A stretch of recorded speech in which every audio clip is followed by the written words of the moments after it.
नमो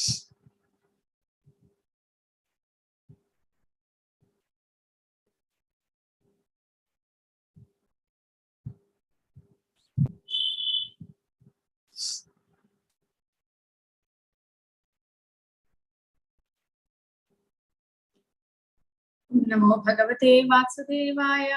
ओम नमो भगवते वासुदेवाय। ओम नमो भगवते वासुदेवाय। ओम अज्ञानतिमिरान्धस्य ज्ञानाञ्जनशलाकया चक्षुरुन्मीलितं येन तस्मै श्रीगुरवे नमः। श्रीचैतन्यमनोभीष्टं स्थापितं येन भूतले स्वयं रूपः कथा मह्यं ददाति स्वपदान्तिकम्। वन्देऽहं श्रीगुरो श्रीयुतपदकमलं श्रीगुरून् वैष्णवांश्च श्रीरूपं साग्रजातं सह गणरघुनाथान्वितं तं सजीवं साद्वैतं सावधूतं परिजनसहितं कृष्णचैतन्यदेवं श्रीराधा कृष्णपादान् सह गणललिता श्रीविशाखान्वितांश्च। नमो ओं विष्णुपादाय कृष्णप्रेष्ठाय भूतले श्रीमते भक्तिवेदान्त स्वामिनिधि नामिने नमस्ते सारस्वते देवे गौरवाणी प्रचारिणे निर्विशेष शून्यवादी पाश्चात्य देशतारिणे। हे कृष्ण करुणा सिंधो दीनबन्धो जगत्पते गोपेश गोपिका कान्त राधा कान्त नमोस्तुते। तप्त कांचन गौरांगी राधे वृंदावनेश्वरी वृषभानुसुते देवी प्रणमामि हरिप्रिये। जय श्री कृष्ण चैतन्य प्रभु नित्यानंद श्री अद्वैत गदाधर श्रीवासादि गौर भक्त वृंद। हरे कृष्ण कृष्ण कृष्ण हरे हरे हरे राम राम राम हरे हरे। हरे कृष्ण.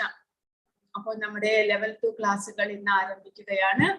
നമ്മൾ പഠിക്കുന്നത് നമ്മൾ ലെവൽ 1-ൽ പഠിച്ചതുപോലെ പ്രഭുപാദ വിവർത്തനം ചെയ്തിട്ടുള്ള ഭഗവത്ഗീത യഥാരൂപം എന്നുള്ള പുസ്തകം തന്നെയാണ്. അപ്പോൾ പുസ്തകം ഇല്ലാത്തവർ ദയവായി വാങ്ങിക്കണം. കാരണം നമുക്ക് ക്വിസ് ചെയ്യാനുണ്ടാകുന്നു. ക്വിസ് ലെവൽ 2-ലെ ക്വിസ് പ്രഭുപാദരുടെ വ്യാഖ്യാനത്തെ അടിസ്ഥാനപ്പെടുത്തിക്കൊണ്ടുള്ളതായിരിക്കും.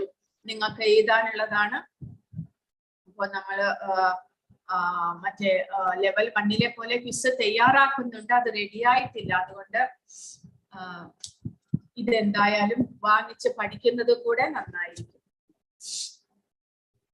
അപ്പോൾ ലെവൽ 1-ൽ നമ്മൾ ഒരു ദിവസം ഒരു ചാപ്റ്റർ നമ്മൾ ഓടിച്ച് പഠിക്കുകയാണ് ഉണ്ടായത്. പക്ഷേ ലെവൽ 2-ൽ നമ്മൾ വിശദമായിട്ട് PPT-യുടെ സഹായത്തോടു കൂടി വിശദമായിട്ട് തന്നെ നമ്മൾ ക്ലാസ്സുകൾ പഠിക്കുന്നതായിരിക്കും. ഓരോ ശ്ലോകവും നമ്മൾ എക്സ്പ്ലെയിൻ ചെയ്ത് പഠിക്കുന്നതായിരിക്കും.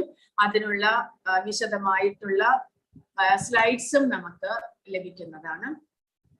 അപ്പോൾ അതിനനുസരിച്ച് നമ്മൾ കുറച്ചും കൂടെ സയന്റിഫിക് ആയിട്ട് ഭഗവാന്റെ ആ ഉപദേശങ്ങളെ നമ്മൾ കുറച്ചും കൂടെ സയന്റിഫിക് ആയിട്ട് നമ്മൾ പഠിക്കുന്നതായിരിക്കും. അതുവഴി നിങ്ങൾക്ക് ഭഗവത്ഗീത കുറച്ച് നല്ലവണ്ണം തന്നെ മനസ്സിലാക്കാനായിട്ട് സാധിക്കും. കാരണം നമ്മൾ ഭഗവത്ഗീത ആധ്യാത്മികമായിട്ട് മനസ്സിലാക്കുന്നതോടൊപ്പം തന്നെ അതിന്റെ പുറകിലുള്ള സയൻസും കൂടെ നമ്മൾ മനസ്സിലാക്കാം. നമ്മൾ മെറ്റീരിയൽ പോയിന്റ് ഓഫ് വ്യൂവിൽ തന്നെ ഇപ്പോഴത്തെ നമ്മുടെ ശാസ്ത്രജ്ഞന്മാരെല്ലാവരും നമ്മുടെ ഈ ഭൗതികമായിട്ട് ഓരോന്നും വിശകലനം ചെയ്യുന്നത് പോലെ തന്നെയും ഭഗവാന്റെ ഉപദേശങ്ങളെ നമുക്ക് ഇതിലൂടെ മനസ്സിലാക്കാൻ സാധിക്കും. അതുവഴി നമുക്ക് ഭഗവത്ഗീത ഈ ഭൗതിക പ്രപഞ്ചത്തിൽ നമ്മുടെ ജീവിതത്തെ നമുക്ക് വേർതിരിച്ച് മനസ്സിലാക്കാൻ സാധിക്കുന്നു.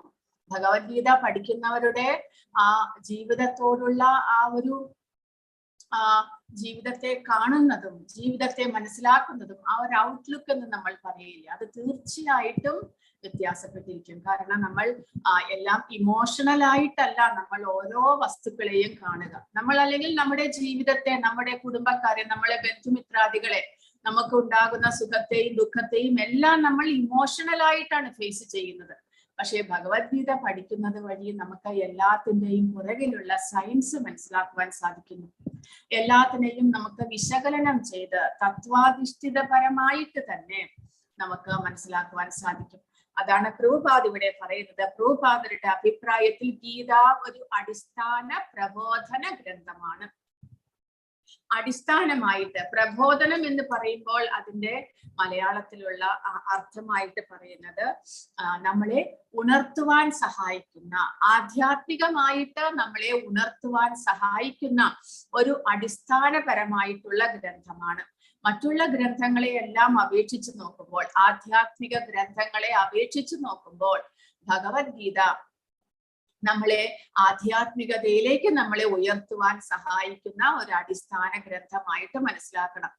പ്രധാനമായിട്ടും ഭഗവാന്റെ തിരുമുഖത്ത് നിന്ന് തന്നെ വന്നിരിക്കുന്നു. ഭഗവാൻ നേരിട്ട് നമുക്ക് ഉപദേശിച്ചിരിക്കുന്നതാണ്. ഇതാണ് ജീവിതം, ഇങ്ങനെയാണ് നിങ്ങൾ എല്ലാവരും ജനിക്കുന്നതും മരിക്കുന്നതും പുനർജന്മം ഉണ്ടാകുന്നതും. നിങ്ങൾക്കെല്ലാം ഈ ഭൗതിക പ്രപഞ്ചത്തിൽ വ്യത്യസ്തമായ ശരീരങ്ങളും വ്യത്യസ്തമായിട്ടുള്ള സുഖദുഃഖങ്ങളും എല്ലാം നമുക്ക് അനുഭവപ്പെടാൻ കാരണം ഇതാണ് എന്ന് ഭഗവാൻ തന്നെ നമുക്ക് നേരിട്ട് ഉപദേശിച്ചിരിക്കുന്നു.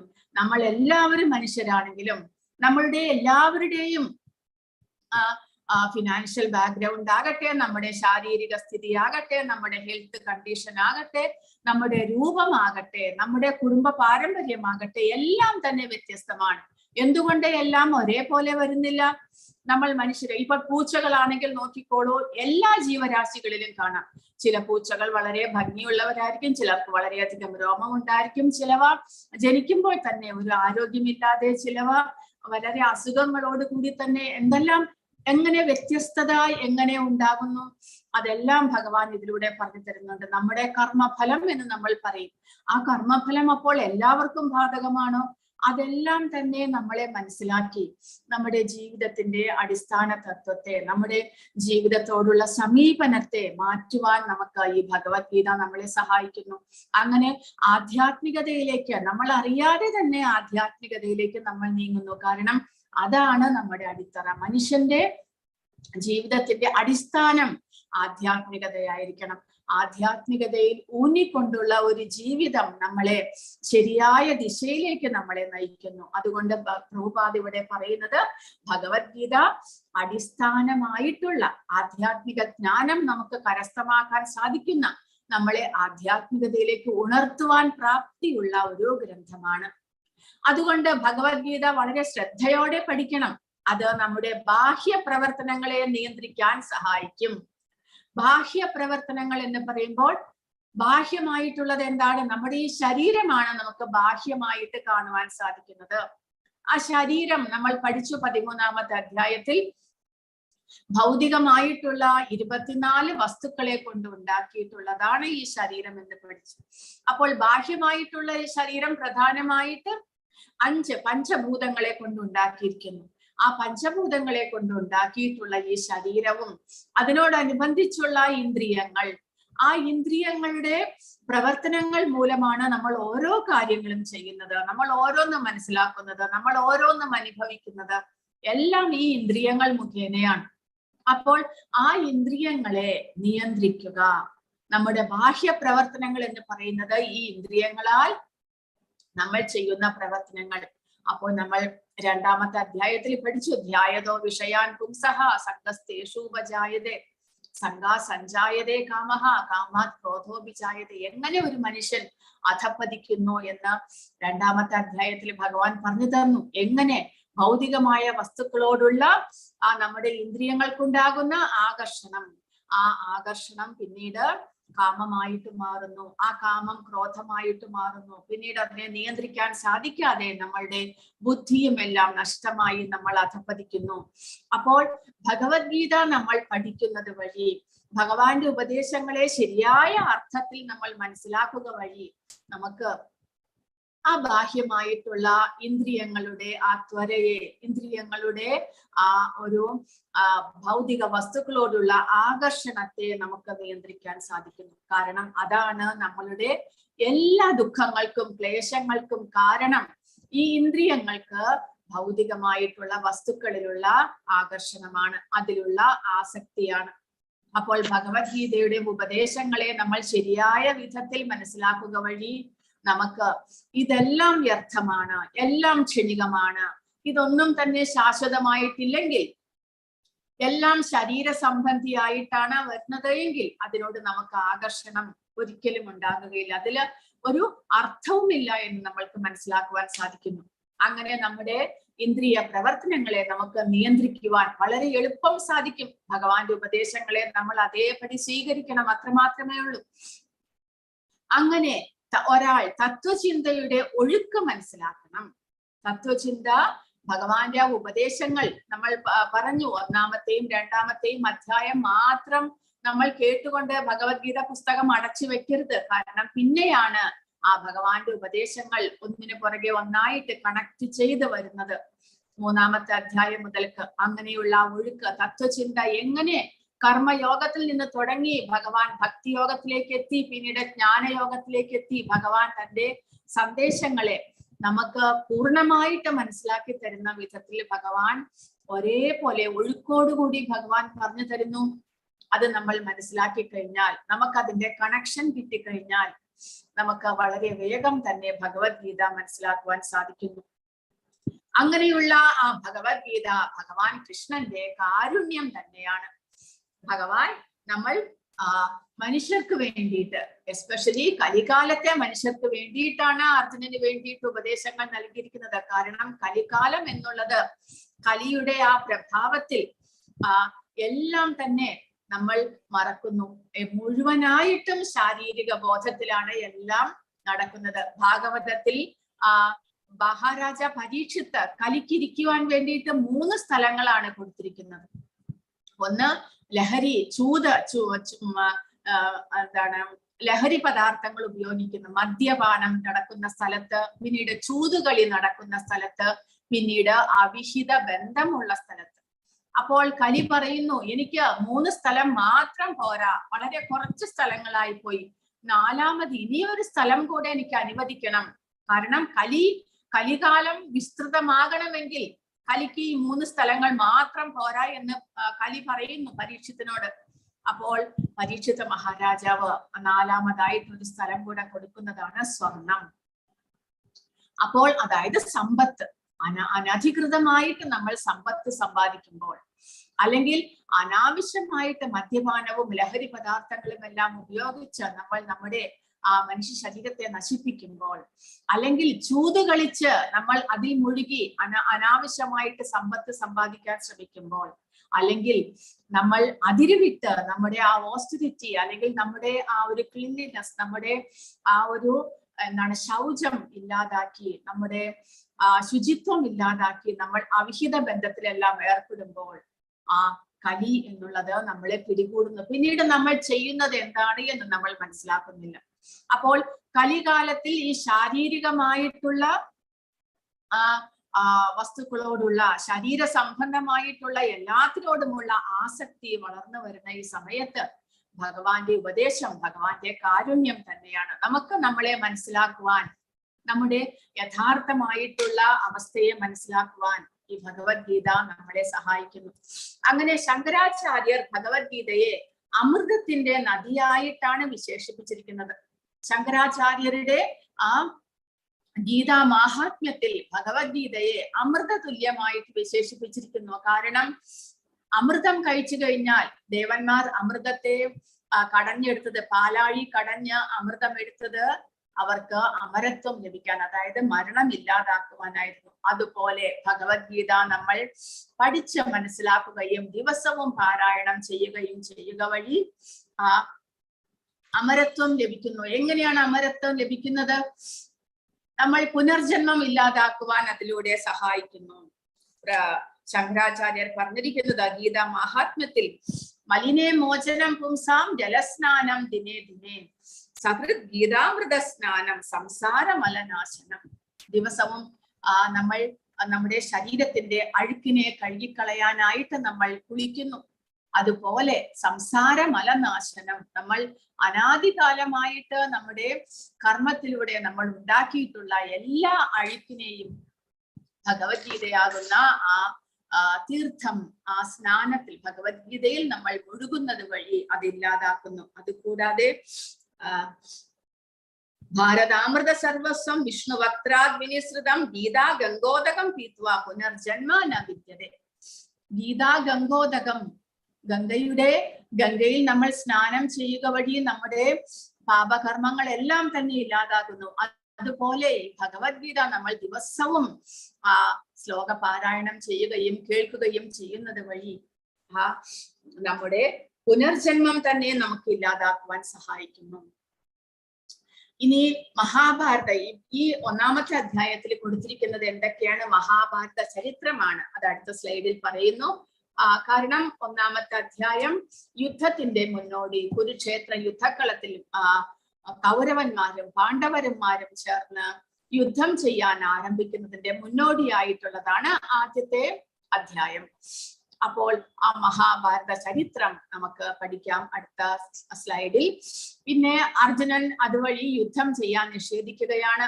അതാണ് ഒന്നാമത്തെ അധ്യായം. അങ്ങനെ ജീവാത്മാവിനോടുള്ള അനുകമ്പയാൽ ഭഗവാൻ കൃഷ്ണൻ ഗീത പറയാൻ തുടങ്ങുകയാണ് രണ്ടാമത്തെ സ്ലൈഡിലൂടെ, രണ്ടാമത്തെ അധ്യായത്തിലൂടെ. അപ്പോൾ കുരുവംശം എന്താണ് എന്നിവിടെ കൊടുത്തിരിക്കുന്നു. മഹാഭാരതത്തെ കുറിച്ചുള്ള മഹാഭാരതം ആരംഭിക്കുന്നത് ശന്തനുവിലൂടെയാണ്. ആരാണ് ശന്തനു? ശന്തനു അതായത് ഈ കുരുവംശം എന്നുള്ളത് ചന്ദ്രവംശമാണ്. ശ്രീരാമചന്ദ്രന്റെ വംശമായ ത്രേതായുഗത്തിലെ രാജാക്കന്മാർ സൂര്യവംശജരായിരുന്നു. എന്നാൽ ദ്വാപര യുഗത്തിലെ രാജാക്കന്മാർ ചന്ദ്രവംശമായിട്ട് മാറി. കാരണം എന്താണ്? സൂര്യവംശജർ ആ സമയത്തോടുകൂടി അവർ ക്ഷീണിച്ചു വരികയും പിന്നീട് ചന്ദ്രവംശം എന്ന് പറഞ്ഞാൽ ചന്ദ്രദേവന്റെ മകനാണ് ബുധൻ. ആ ബുധന്റെ മകനാണ് പുരൂരവസ്. ആ പുരൂരവസിൽ നിന്ന് തുടങ്ങി പിന്നീട് ആ ബുധനിൽ നിന്ന് തുടങ്ങി ചന്ദ്രവംശം ആരംഭിക്കുകയായി. അങ്ങനെ ചന്ദ്രനിൽ നിന്ന് തുടങ്ങുന്ന വംശമായതുകൊണ്ട് ചന്ദ്രവംശം എന്ന് പറയുന്നു.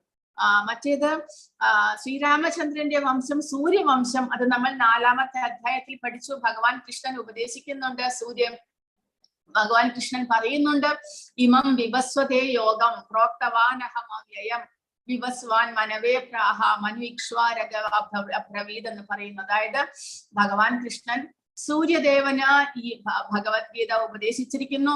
സൂര്യദേവൻ തന്റെ പുത്രനായിട്ടുള്ള വൈവസ്വത മനുവിന് ഉപദേശിച്ചു.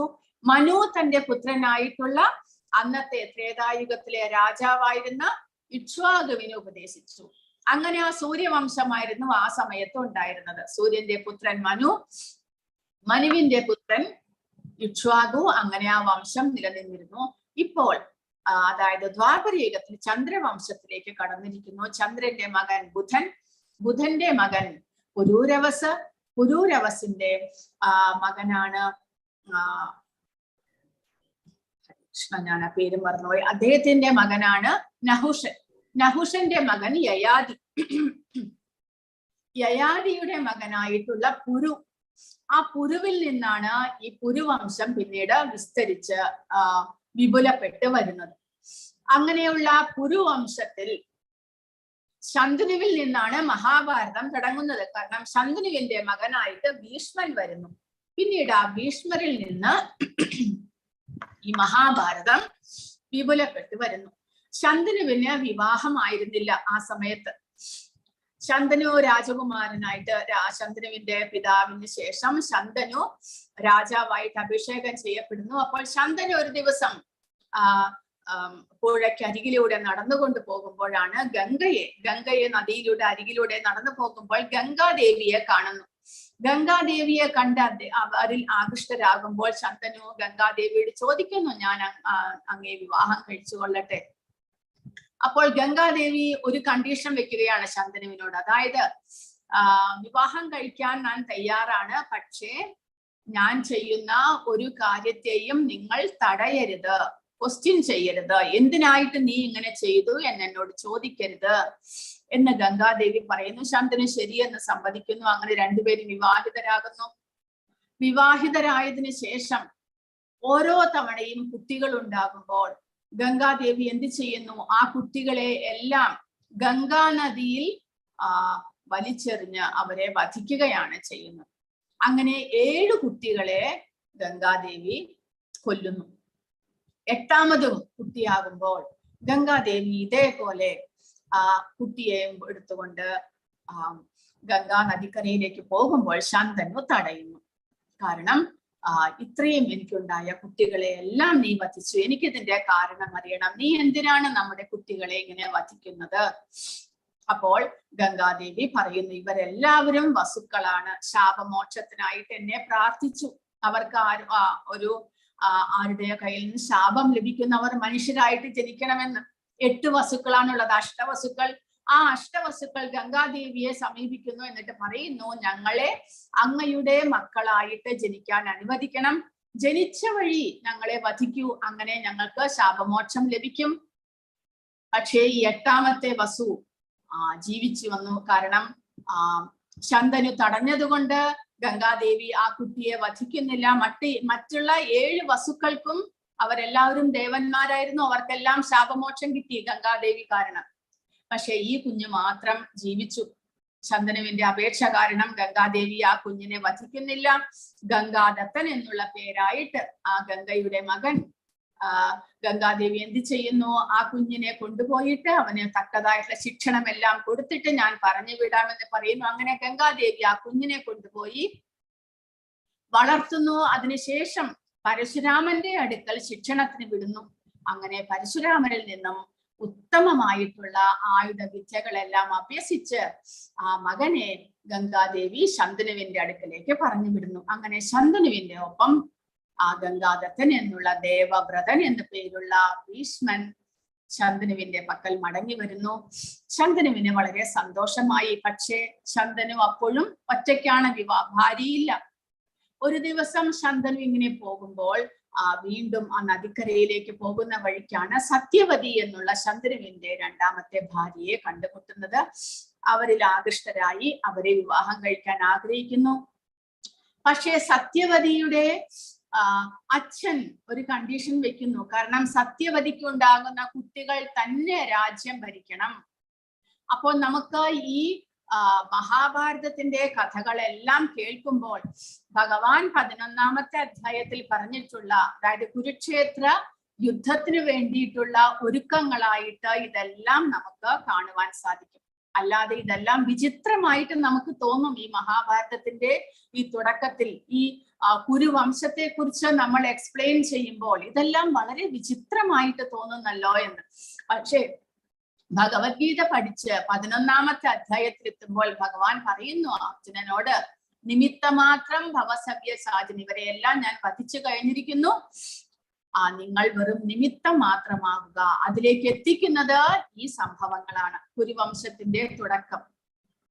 അപ്പോൾ സത്യവതിയുടെ അച്ഛൻ ഇങ്ങനെ പറഞ്ഞു കഴിഞ്ഞപ്പോൾ, അതായത് എന്റെ മകളിൽ നിന്നുണ്ടാകുന്ന കുട്ടികൾ മാത്രമേ രാജ്യം ഭരിക്കാൻ പാടുള്ളൂ എന്ന് പറയുമ്പോൾ ശന്തനു സാധ്യമാവില്ല എന്ന് പറഞ്ഞ് പിരിഞ്ഞു പോകുന്നു. കാരണം ശന്തനുവിന് തന്റെ മൂത്ത പുത്രനുണ്ട്, ആ മകൻ വേണം രാജ്യം ഭരിക്കാൻ, ഗംഗായുടെ പുത്രനായിട്ടുള്ള ദേവവ്രതൻ. പക്ഷേ അച്ഛൻ വിഷാദനായിട്ടിരിക്കുന്നത് കണ്ടിട്ട് ദേവവ്രതൻ കാര്യം അന്വേഷിച്ചു. അങ്ങനെ ഈ സത്യവതിയുടെ അച്ഛന്റെ അടുക്കിലേക്ക് എത്തുന്നു. അപ്പോൾ സത്യവതിയുടെ അച്ഛൻ പറയുന്നു, ഇങ്ങനെയെല്ലാമാണ്, എന്റെ മകൾക്കുണ്ടാകുന്ന കുട്ടിയായിരിക്കണം രാജ്യം ഭരിക്കേണ്ടത്. അപ്പോൾ ഭീഷ്മർ പറഞ്ഞു, അല്ല ദേവവ്രതൻ പറഞ്ഞു, ശരി, എനിക്കതിന് എതിർപ്പൊന്നുമില്ല, അവർക്കുണ്ടാകുന്ന കുട്ടി തന്നെ രാജ്യം ഭരിച്ചുകൊള്ളട്ടെ. പക്ഷേ സത്യവതിയുടെ അച്ഛൻ സമ്മതിക്കുന്നില്ല. ആ ഒരു കണ്ടീഷൻ മാത്രമല്ല, പിന്നെയോ അവർ മാത്രമായിരിക്കണം, എന്റെ മകളിൽ ഉണ്ടാകുന്ന പുത്രൻ മാത്രമായിരിക്കണം രാജ്യം ഭരിക്കേണ്ടത്, അവരിലൂടെ മാത്രം രാജ്യവംശം വരണം എന്നുള്ളൊരു കണ്ടീഷൻ വെച്ചപ്പോൾ ദേവവ്രതന് മനസ്സിലായി, അതായത് തനിക്ക് താൻ വിവാഹം കഴിച്ചിട്ട് തനിക്ക് കുട്ടികൾ ഉണ്ടായാൽ അവർക്ക് രാജ്യവംശത്തിൽ അധികാരം പാടില്ല എന്നാണ് ഈ സത്യവതിയുടെ അച്ഛൻ ഉദ്ദേശിക്കുന്നത് എന്ന് മനസ്സിലായി. അങ്ങനെ ആ നിമിഷം അദ്ദേഹം അവിടെ പ്രതിജ്ഞ എടുക്കുന്നു, അതായത് താൻ ഒരിക്കലും വിവാഹം കഴിക്കില്ല എന്നുള്ള പ്രതിജ്ഞ, താൻ ആജീവനാന്തം ബ്രഹ്മചാരിയായിരിക്കും എന്നുള്ള പ്രതിജ്ഞ എടുക്കുകയും അങ്ങനെ അദ്ദേഹത്തിന് ഭീഷ്മ പ്രതിജ്ഞ എടുത്തത് കൊണ്ട്, ഒരു ശക്തമായിട്ടുള്ള തന്റെ ഇന്ദ്രിയങ്ങളെ നിയന്ത്രിക്കുവാനായിട്ട് പരിശ്രമിച്ചു കൊണ്ടുള്ള ഒരു പ്രതിജ്ഞ എടുത്തത് കൊണ്ട് അദ്ദേഹത്തിന് ഭീഷ്മർ എന്നുള്ള പേര് അങ്ങനെയാണ് വരുന്നത്. പക്ഷെ ഈ സത്യവതിക്ക് ഇതിനു മുൻപേ തന്നെ പരാശര മുനിയിൽ വ്യാസദേവൻ എന്നുള്ള ഒരു മുനിയുണ്ട്. വ്യാസദേവന്റെ അമ്മയായിരുന്നു സത്യവതി. പരാശര മുനിക്കും സത്യവതിക്കും ഉണ്ടായിട്ടുള്ള മകനാണ് വ്യാസദേവൻ. ഇനിയാണ് ശരിക്ക് കഥ മുന്നോട്ട് പോകുന്നത്. അപ്പോൾ ശന്തനുവിനും സത്യവതിക്കും കൂടി ഉണ്ടാകുന്ന മക്കളാണ് വിചിത്രവീര്യനും ചിത്രാംഗതനും, 2 ആൺമക്കൾ. അങ്ങനെ വിചിത്രവീര്യനെയും ചിത്രാംഗതനെയും ഭീഷ്മർ വിവാഹപ്രായമായപ്പോൾ വിവാഹം കഴിക്കുവാനായിട്ട് അവർക്കുള്ള പെൺകുട്ടികളെ കണ്ടുപിടിക്കാനായിട്ട് പോകുന്നു. പക്ഷേ ചിത്രാംഗതൻ എന്ത് സംഭവിക്കുന്നു? ചിത്രാംഗതൻ ഒരസുഖം ബാധിച്ചിട്ട് ചിത്രാംഗതൻ വളരെ വേഗം തന്നെ മരിച്ചു പോകുന്നു. ബാക്കി വിചിത്രവീരനാണുള്ളത്. വിചിത്രവീരന് വേണ്ടിയിട്ട് ഭീഷ്മദേവർ അംബിക, അംബാലിക എന്നുള്ള 2 രാജകുമാരിമാരെ കണ്ടെത്തുന്നു. അവരെ വിവാഹം കഴിച്ചു കൊടുക്കുന്നു വിചിത്രവീര്യന്. പക്ഷെ എന്ത് സംഭവിക്കുന്നു? അവരിൽ കുട്ടികൾ ഉണ്ടാകുന്നതിന് മുന്നേ തന്നെ വിചിത്രവീര്യനും മരണപ്പെടുന്നു. ഒരു ഗന്ധർവനുമായിട്ട് യുദ്ധം ചെയ്യാൻ പോയിട്ട് വിചിത്രവീര്യനും മരണപ്പെടുന്നു. അങ്ങനെ ശന്തനുവിനും സത്യവതിക്കും ഉണ്ടായിട്ടുള്ള 2 മക്കളും മരണപ്പെട്ടു. അപ്പോൾ പിന്നെ ഇനി രാജ്യം എങ്ങനെ മുന്നോട്ട് പോകും? രാജകുമാരന്മാരാരുമില്ല. അങ്ങനെയുള്ള അവസ്ഥയിൽ സത്യവതി ഭീഷ്മരോട് വിവാഹം കഴിക്കാൻ അഭ്യർത്ഥിക്കുന്നു. പക്ഷെ ഭീഷ്മ പറയുന്നു, ഇല്ല, ഞാൻ പ്രതിജ്ഞ എടുത്തു കഴിഞ്ഞിരിക്കുന്നു, ഞാൻ ഇനി വിവാഹം കഴിക്കില്ല. അപ്പോൾ സത്യവതി എന്ത് ചെയ്യുന്നു? രാജ്യവംശം മുന്നോട്ട് കൊണ്ടുപോകണം. അതിനു വേണ്ടിയിട്ട് തൻ്റെ മകനായിട്ടുള്ള വ്യാസദേവനെ വിളിക്കുന്നു. ആ വ്യാസദേവരിൽ അംബികയ്ക്കും അംബാലികയ്ക്കും ഉണ്ടാകുന്ന കുട്ടികളാണ് ധൃതരാഷ്ട്രരും പാണ്ഡവും. അംബികയ്ക്കുണ്ടാകുന്ന മകനാണ് ധൃതരാഷ്ട്രർ, അംബാലികയ്ക്കുണ്ടാകുന്ന മകനാണ് പാണ്ഡു. അതുകൂടാതെ അംബികയുടെയും അംബാലികയുടെയും ഒരു ദാസിക്കുണ്ടാകുന്ന മകനാണ് വിതുരർ എന്ന് പറയുന്ന ധൃതരാഷ്ട്രരുടെ മന്ത്രിയായിട്ടുള്ള വിതുരർ. അങ്ങനെ ധൃതരാഷ്ട്രർ പക്ഷേ ജന്മനാ അന്ധനായിട്ടാണ് ജനിക്കുന്നത്. ആ ധൃതരാഷ്ട്രരുടെ ഭാര്യയാണ് ഗാന്ധാരി. ആ ഗാന്ധാരിയുടെ സഹോദരൻ ശകുനി. പാണ്ഡുവിന്റെ ഭാര്യ 2 ഭാര്യമാരുണ്ടാകുന്നു. ഒന്ന് കുന്തിയും രണ്ടാമത്തേത് മാദ്രിയും. കുന്തിക്കുണ്ടാകുന്ന മക്കളാണ് കർണൻ, യുധിഷ്ഠിരൻ, ഭീമൻ, അർജുനൻ. പക്ഷേ കുന്തിക്ക് ഈ കർണൻ ഉണ്ടാകുന്നത് വിവാഹത്തിന് മുൻപ് തന്നെയാണ്. അത് കുന്തി വിവാഹത്തിന് മുന്നേ തനിക്കൊരു മകൻ ഉണ്ടായത് കൊണ്ട് കുന്തി എന്ത് ചെയ്യുന്നു? ആ മകനെ ഒരു ബാസ്ക്കറ്റിലാക്കിയിട്ട് ഗംഗാ നദിയിൽ ഒഴുക്കി വിടുന്നു. ആ മകൻ പിന്നീട് കുരുവംശത്തിന്റെ ധൃതരാഷ്ട്രയുടെ ഒരു തേരാളിയുടെ കയ്യിൽ ചെന്നപ്പെടുന്നു. അവർ ആ കുഞ്ഞിനെ വളർത്തുന്നു. അത് വലുതായി വരുന്നത് വരെ അത് ആരാണ് എന്ന് ആർക്കും മനസ്സിലാകുന്നില്ല. പിന്നീടും കുന്തിക്കും പിന്നെ കൃഷ്ണനും, ഭഗവാൻ കൃഷ്ണനും മാത്രമേ ഈ കർണന്റെ ഐഡന്റിറ്റി അറിയുകയുണ്ടായിരുന്നുള്ളൂ. അങ്ങനെ കുന്തിക്ക് പാണ്ഡുവിലുണ്ടാകുന്ന മക്കളാണ് യുധിഷ്ഠിരൻ, ഭീമൻ, അർജുനൻ. പാണ്ഡുവിന്റെ രണ്ടാമത്തെ മകൾ ഭാര്യയായിട്ടുള്ള മാദ്രിക്ക് ഉണ്ടാകുന്ന കുട്ടികളാണ് നകുലൻ, സഹദേവൻ. യുധിഷ്ഠിരനും ഭീമനും പഞ്ചപാണ്ഡവന്മാരുടെ ഭാര്യയായിരുന്നു ദ്രൗപദി. അർജുനൻ പിന്നീട് കൃഷ്ണന്റെയും ബലരാമന്റെയും സഹോദരിയായിട്ടുള്ള സുഭദ്രയെയും വിവാഹം കഴിക്കുന്നു. സുഭദ്രയുടെയും അർജുനന്റെയും മകനാണ് അഭിമന്യു. ഉത്തരയെ വിവാഹം കഴിക്കുന്നു. ഉത്തരയുടെയും അഭിമന്യുവിന്റെയും മകനാണ് പരീക്ഷിത്ത്. അപ്പോൾ കൗരവ പാണ്ഡവ യുദ്ധം കഴിഞ്ഞ് യുധിഷ്ഠിരൻ രാജാവായി കഴിഞ്ഞ് പിന്നീട് അവർ വനവാസത്തിന് പോകുമ്പോൾ രാജ്യം പിന്നീട് ഭരിക്കുന്നത് അഭിമന്യുവിന്റെ മകനായിട്ടുള്ള പരീക്ഷിത്തിന്റെ മകനായിരുന്നു ജനമേജയൻ.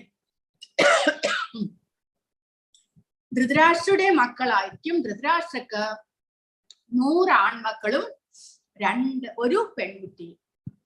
അങ്ങനെയാണ് 101 പേരെന്ന് പറയുന്നത്.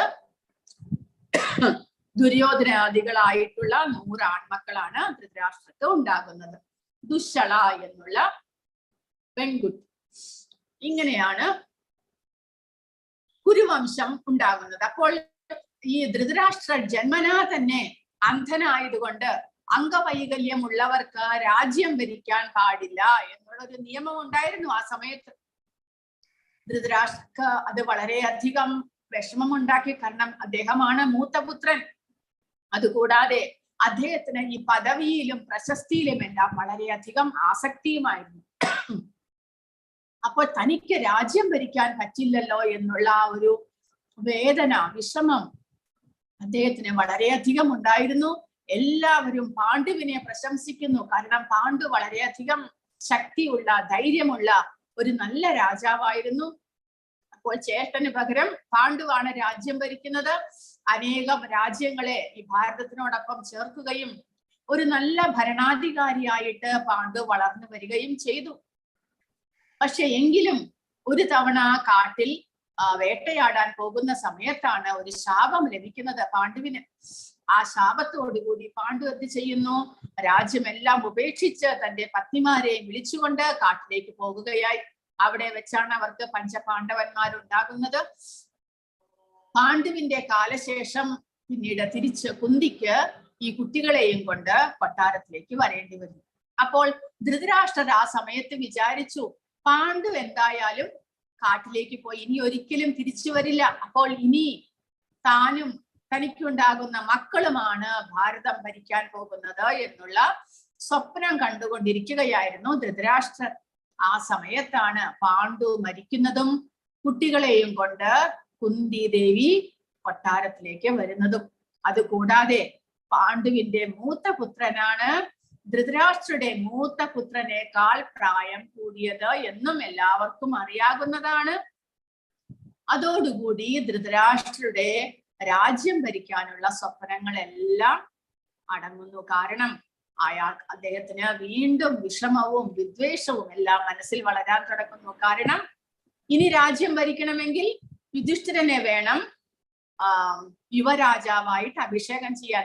കാരണം തന്റെ മകനേക്കാൾ പ്രായം കൂടുതൽ യുധിഷ്ഠിരനാണ്.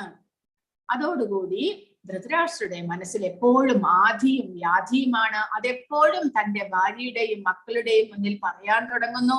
അതിനോടൊപ്പം ധൃതരാഷ്ട്രയുടെ ഭാര്യ ഗാന്ധാരിയുടെ സഹോദരനായ ശകുനിയും അവിടേക്ക് വരുന്നു.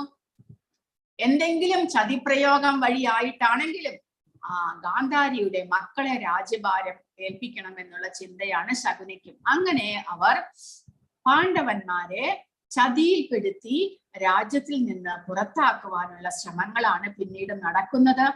പക്ഷെ നമ്മൾ മനസ്സിലാക്കണം, അതെല്ലാം തന്നെ ഭഗവാന്റെ പ്ലാനാണ്. കാരണം ഇങ്ങനെയുള്ള അസുര സ്വഭാവമുള്ളവരെ എല്ലാം തന്നെ ആ കുരുക്ഷേത്ര യുദ്ധക്കളത്തിൽ എത്തിക്കുവാനുള്ള ഓരോരോ സ്റ്റെപ്പ് ബൈ സ്റ്റെപ്പായിട്ട് ഈ ശകുനിയുടെ ഓരോ ചതിപ്രയോഗങ്ങൾ വഴി അവർ അവരുടെ പാപങ്ങൾ കൂട്ടി കൂട്ടി കൂട്ടി കൊണ്ടുവന്നു. അങ്ങനെ അവസാനമായിട്ട് അവർ ചെയ്തത് ദ്രൗപദിയുടെ വസ്ത്രാക്ഷേപവും കൂടി നടത്തി അവർ എല്ലാവരെയും ഭഗവാൻ പറയുന്നത് അതാണ്. അതോടുകൂടി ഭീഷ്മരും ദ്രോണരും കൂടെ ദുര്യോധനന്റെ പട്ടികയിൽ പെടുന്നു. എന്തിനു വേണ്ടിയിട്ട്? അധർമ്മികളുടെ പട്ടികയിൽ പെടുന്നു. അങ്ങനെ അവരെയും കൂടെ ഭഗവാൻ ഇല്ലാതാക്കുന്നു. കാരണം ഭഗവാന്റെ ഭക്തന്മാരും ധർമ്മികളുമായിട്ടുള്ള, അതായത് ധർമ്മത്തെ മാത്രം ആധാരപ്പെടുത്തിയുള്ള ജീവൻ നയിക്കുന്ന പാണ്ഡവന്മാരെ ഇത്രമാത്രം ഉപദ്രവിച്ച ആ ദുര്യോധനന്റെ കൂട്ടത്തിൽ തന്നെ ഭീഷ്മരും ദ്രോണരും കൂടെ ചേർന്നു. ആ ഒരു ദ്രൗപദിയുടെ വസ്ത്രാക്ഷേപ സമയത്ത് അരുത് എന്ന് പറയാൻ ഭീഷ്മരും ദ്രോണരും കൂടെ തയ്യാറായില്ല. അതുവഴി എന്ത് സംഭവിച്ചു? അവരെയും ഭഗവാൻ അധർമ്മികളുടെ പട്ടികയിൽ പെടുത്തുന്നു. അങ്ങനെ ഭഗവാൻ 11ാമത്തെ അധ്യായത്തിൽ പറയുന്നു, നിങ്ങൾ 5 പേർ പാണ്ഡവരൊഴികെ ഈ കുരുക്ഷേത്ര യുദ്ധക്കളത്തിൽ നിന്ന് ആരും തന്നെ പുറത്തേക്ക് പോകില്ല, എല്ലാവർക്കും മരണം നിശ്ചയമാണ് എന്ന്. അങ്ങനെയുള്ള കുരുവംശത്തിൽ എന്ത് സംഭവിക്കുന്നു? ആ ദിവസം ഭഗവാൻ ഭഗവത്ഗീത ഉപദേശിക്കുന്ന ദിവസം യുദ്ധം ആരംഭിക്കുകയാണ് കുരുക്ഷേത്ര യുദ്ധക്കളത്തിൽ. അതിലാണ് നമ്മുടെ ഭഗവത്ഗീത ഭഗവാൻ ഉപദേശിക്കുന്നത്. അപ്പോൾ ഈ ഭഗവത്ഗീതയുടെ വിഭാഗങ്ങളാണ് കർമ്മയോഗം, ഭക്തിയോഗം, ജ്ഞാനയോഗം. 3 വിഭാഗങ്ങൾ. കർമ്മയോഗം അധ്യായം 1 മുതൽ 6 വരെ, ഭക്തിയോഗം 7 മുതൽ 12 വരെ, ജ്ഞാനയോഗം 13 മുതൽ 18 വരെ. ആചാര്യന്മാർ ഭക്തിയോഗം ഭഗവത്ഗീതയുടെ മധ്യത്തിലായിരിക്കുന്നതിന്റെ കാരണങ്ങൾ പറഞ്ഞിരിക്കുന്നു. അവ താഴെ കൊടുത്തിരിക്കുന്നു. ഭക്തി രഹസ്യമാണ്. ഭക്തിയാണ് എല്ലാ ഗ്രന്ഥങ്ങളുടെയും സാരാംശം. ഭക്തി രഹസ്യമാണ് എന്ന് പറയുന്നത് ഗുഹ്യതമം, ഗുഹ്യം, ഗുഹ്യതമം എന്നെല്ലാം ഭഗവാൻ ഭഗവത്ഗീതയിൽ പറയുന്നുണ്ട്. കാരണം ഭക്തി നമുക്ക് സാധാരണ ഈ ഭൗതികമായിട്ടുള്ള എല്ലാ പുസ്തകങ്ങളിൽ നിന്നും ഗ്രന്ഥങ്ങളിൽ നിന്നും ലഭിക്കുകയില്ല. അത് നമ്മൾ ഭഗവാന്റെ ഭക്തന്മാരായിട്ടുള്ള ആചാര്യന്മാരിൽ നിന്ന് തന്നെ കേട്ട് മനസ്സിലാക്കണം. അപ്പോൾ അതുകൊണ്ട് ആ ഭക്തി ഭഗവത്ഗീതയിൽ വളരെയധികം സീക്രട്ട് ആയതുകൊണ്ട്, രഹസ്യമായതുകൊണ്ട് കർമ്മയോഗത്തിനും ജ്ഞാനയോഗത്തിനും മധ്യത്തിലായിട്ട് വളരെ പ്രഷ്യസ് ആണ് ഭക്തി എന്നുള്ളത്. കാരണം ആ ഭക്തിയിലൂടെ നമുക്ക് ഭഗവാനെ ലഭിക്കുന്നു, ഭഗവാനെ വിലക്കി വാങ്ങിക്കാൻ കഴിയുമെന്നാണ് പറയുന്നത് ഭക്തിയിലൂടെ. കാരണം ഭഗവാനെ നമ്മൾ ഭക്തവത്സലൻ എന്ന് വിളിക്കുന്നു. ഭക്തന്മാരെ, ഭക്തിയെ ഭഗവാൻ അത്രമാത്രം ഇഷ്ടമാണ്. 12ാമത്തെ അധ്യായത്തിൽ ഭഗവാൻ പറയുന്നുണ്ട്, ഇങ്ങനെയുള്ള ഭക്തന്മാർ എനിക്ക് വളരെ പ്രിയപ്പെട്ടവരാണ്. അതുകൊണ്ട് ആ ഭഗവാന് വളരെ പ്രിയങ്കരമായതുകൊണ്ട് ഭക്തി ജ്ഞാനയോഗത്തിനും കർമ്മയോഗത്തിനും മധ്യത്തിൽ പറഞ്ഞിരിക്കുന്നു. ഭക്തിയില്ലാതെ കർമ്മയോഗവും ജ്ഞാനയോഗവും ജീവനില്ല. ഭക്തിയാണ് അതിന് ജീവൻ നൽകുന്നത്. കാരണം കർമ്മയോഗവും ജ്ഞാനയോഗവും എല്ലാം തന്നെ നമ്മളെ പരിശുദ്ധമാക്കുവാൻ, നമ്മുടെ പാപകർമ്മ ഫലങ്ങളെല്ലാം നീങ്ങി നമ്മൾ പരിശുദ്ധമാകുവാനായിട്ട് അത് രണ്ടും നമ്മളെ സഹായിക്കുന്നു. നിഷ്കാമമായിട്ട് കർമ്മം ചെയ്യുക വഴി കർമ്മഫലങ്ങൾ നമ്മളെ ബാധിക്കുന്നില്ല. ആധ്യാത്മിക ജ്ഞാനം കരസ്ഥമാക്കുക വഴി നമുക്ക് കർമ്മം അതിന്റെ കർമ്മഫലം ഇല്ലാതാകുന്ന വിധത്തിൽ കർമ്മം ചെയ്യുവാൻ നമുക്ക് സാധിക്കുന്നു. പക്ഷേ അതെല്ലാം തന്നെ ഭക്തിയിലേക്ക് എത്തിയാൽ മാത്രമേ പ്രയോജനമുള്ളൂ. നമുക്ക് പുനർജന്മം ഇല്ലാതാക്കുവാൻ സാധ്യമാകുകയുള്ളൂ. ഇല്ല എന്നുണ്ടെങ്കിലോ കർമ്മയോഗവും ജ്ഞാനയോഗത്തിലും എല്ലാം പകുതി വഴി മാത്രമാണ്. അത് നമ്മളെ ഭഗവാന്റെ ധാമത്തിലേക്ക് എത്തിക്കുന്നില്ല. അവിടെ നിന്ന് നമ്മൾ പിന്നീട് നമ്മൾ പരിശുദ്ധരായതിനു ശേഷം ഭഗവത് അർപ്പിതമായിട്ടുള്ള സേവനങ്ങൾ ചെയ്ത് നമ്മൾ ഭഗവാന്റെ ധാമത്തിലേക്ക് പോകാൻ പരിശ്രമിക്കണം. അപ്പോൾ ഭക്തിയിലേക്ക് നയിക്കുന്ന 2 വഴികളാണ് കർമ്മയോഗവും ജ്ഞാനയോഗവും. പക്ഷേ ഭക്തിയോഗമാണ് ഏറ്റവും ഉന്നതമായിട്ടുള്ള അവസ്ഥ.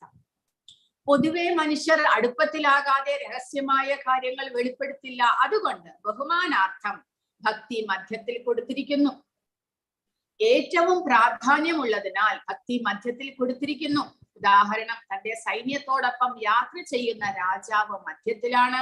അങ്ങനെ അദ്ദേഹം സുരക്ഷിതനാണ്. അതുകൊണ്ട് ഭക്തിയോഗം മധ്യത്തിൽ കൊടുത്തിരിക്കുന്നു. ഇനി ശ്രീല പ്രഭുപാദർ അദ്ദേഹത്തിന്റെ ഭഗവത്ഗീതയിലെ വ്യാഖ്യാനം അദ്ദേഹം സ്വന്തമായിട്ട് തെരഞ്ഞെടുത്ത് എഴുതിയിട്ടുള്ളതല്ല. പിന്നെയോ അദ്ദേഹം ഇതിനു മുൻപുള്ള ആചാര്യന്മാരുടെ ഗ്രന്ഥങ്ങളിൽ നിന്ന് റെഫർ ചെയ്തിട്ടാണ് അദ്ദേഹം എഴുതിയിരിക്കുന്നത്. അതിനു വേണ്ടിയിട്ട് അദ്ദേഹം പ്രമുഖമായിട്ട് ബലദേവ വിദ്യാഭൂഷൺ, വിശ്വനാഥ ചക്രവർത്തി ഠാക്കൂർ, ശ്രീധര സ്വാമി, ശ്രീപാദ രാമാനുജാചാര്യൻ ഇവരുടെ എല്ലാം ഗ്രന്ഥങ്ങളിൽ നിന്ന് തെരഞ്ഞെടുത്ത് അദ്ദേഹം ഓരോ ശ്ലോകത്തിനുമുള്ള വ്യാഖ്യാനം അദ്ദേഹം എഴുതിയിരിക്കുന്നത്. അതുകൊണ്ടാണ് നമ്മൾ പറയുന്നത് ആ പരമ്പരയിലെ ഭഗവാന്റെ ഭക്തന്മാരുടെ പരമ്പരയിലൂടെ വരുന്ന ആചാര്യന്മാരിൽ നിന്ന് തന്നെ നമ്മൾ കേട്ട് മനസ്സിലാക്കണം. അവരുടെ ഗ്രന്ഥങ്ങൾ തന്നെ നമ്മൾ വായിച്ച് മനസ്സിലാക്കണം എന്ന് പറയുന്നത്. കാരണം അതിലൂടെ നമുക്ക് നേരിട്ട് ഭഗവാനെ കുറിച്ചും ഭഗവാന്റെ ഉപദേശങ്ങളെ കുറിച്ചും നമുക്ക് ശരിയായ രീതിയിൽ മനസ്സിലാക്കുവാൻ സാധിക്കും.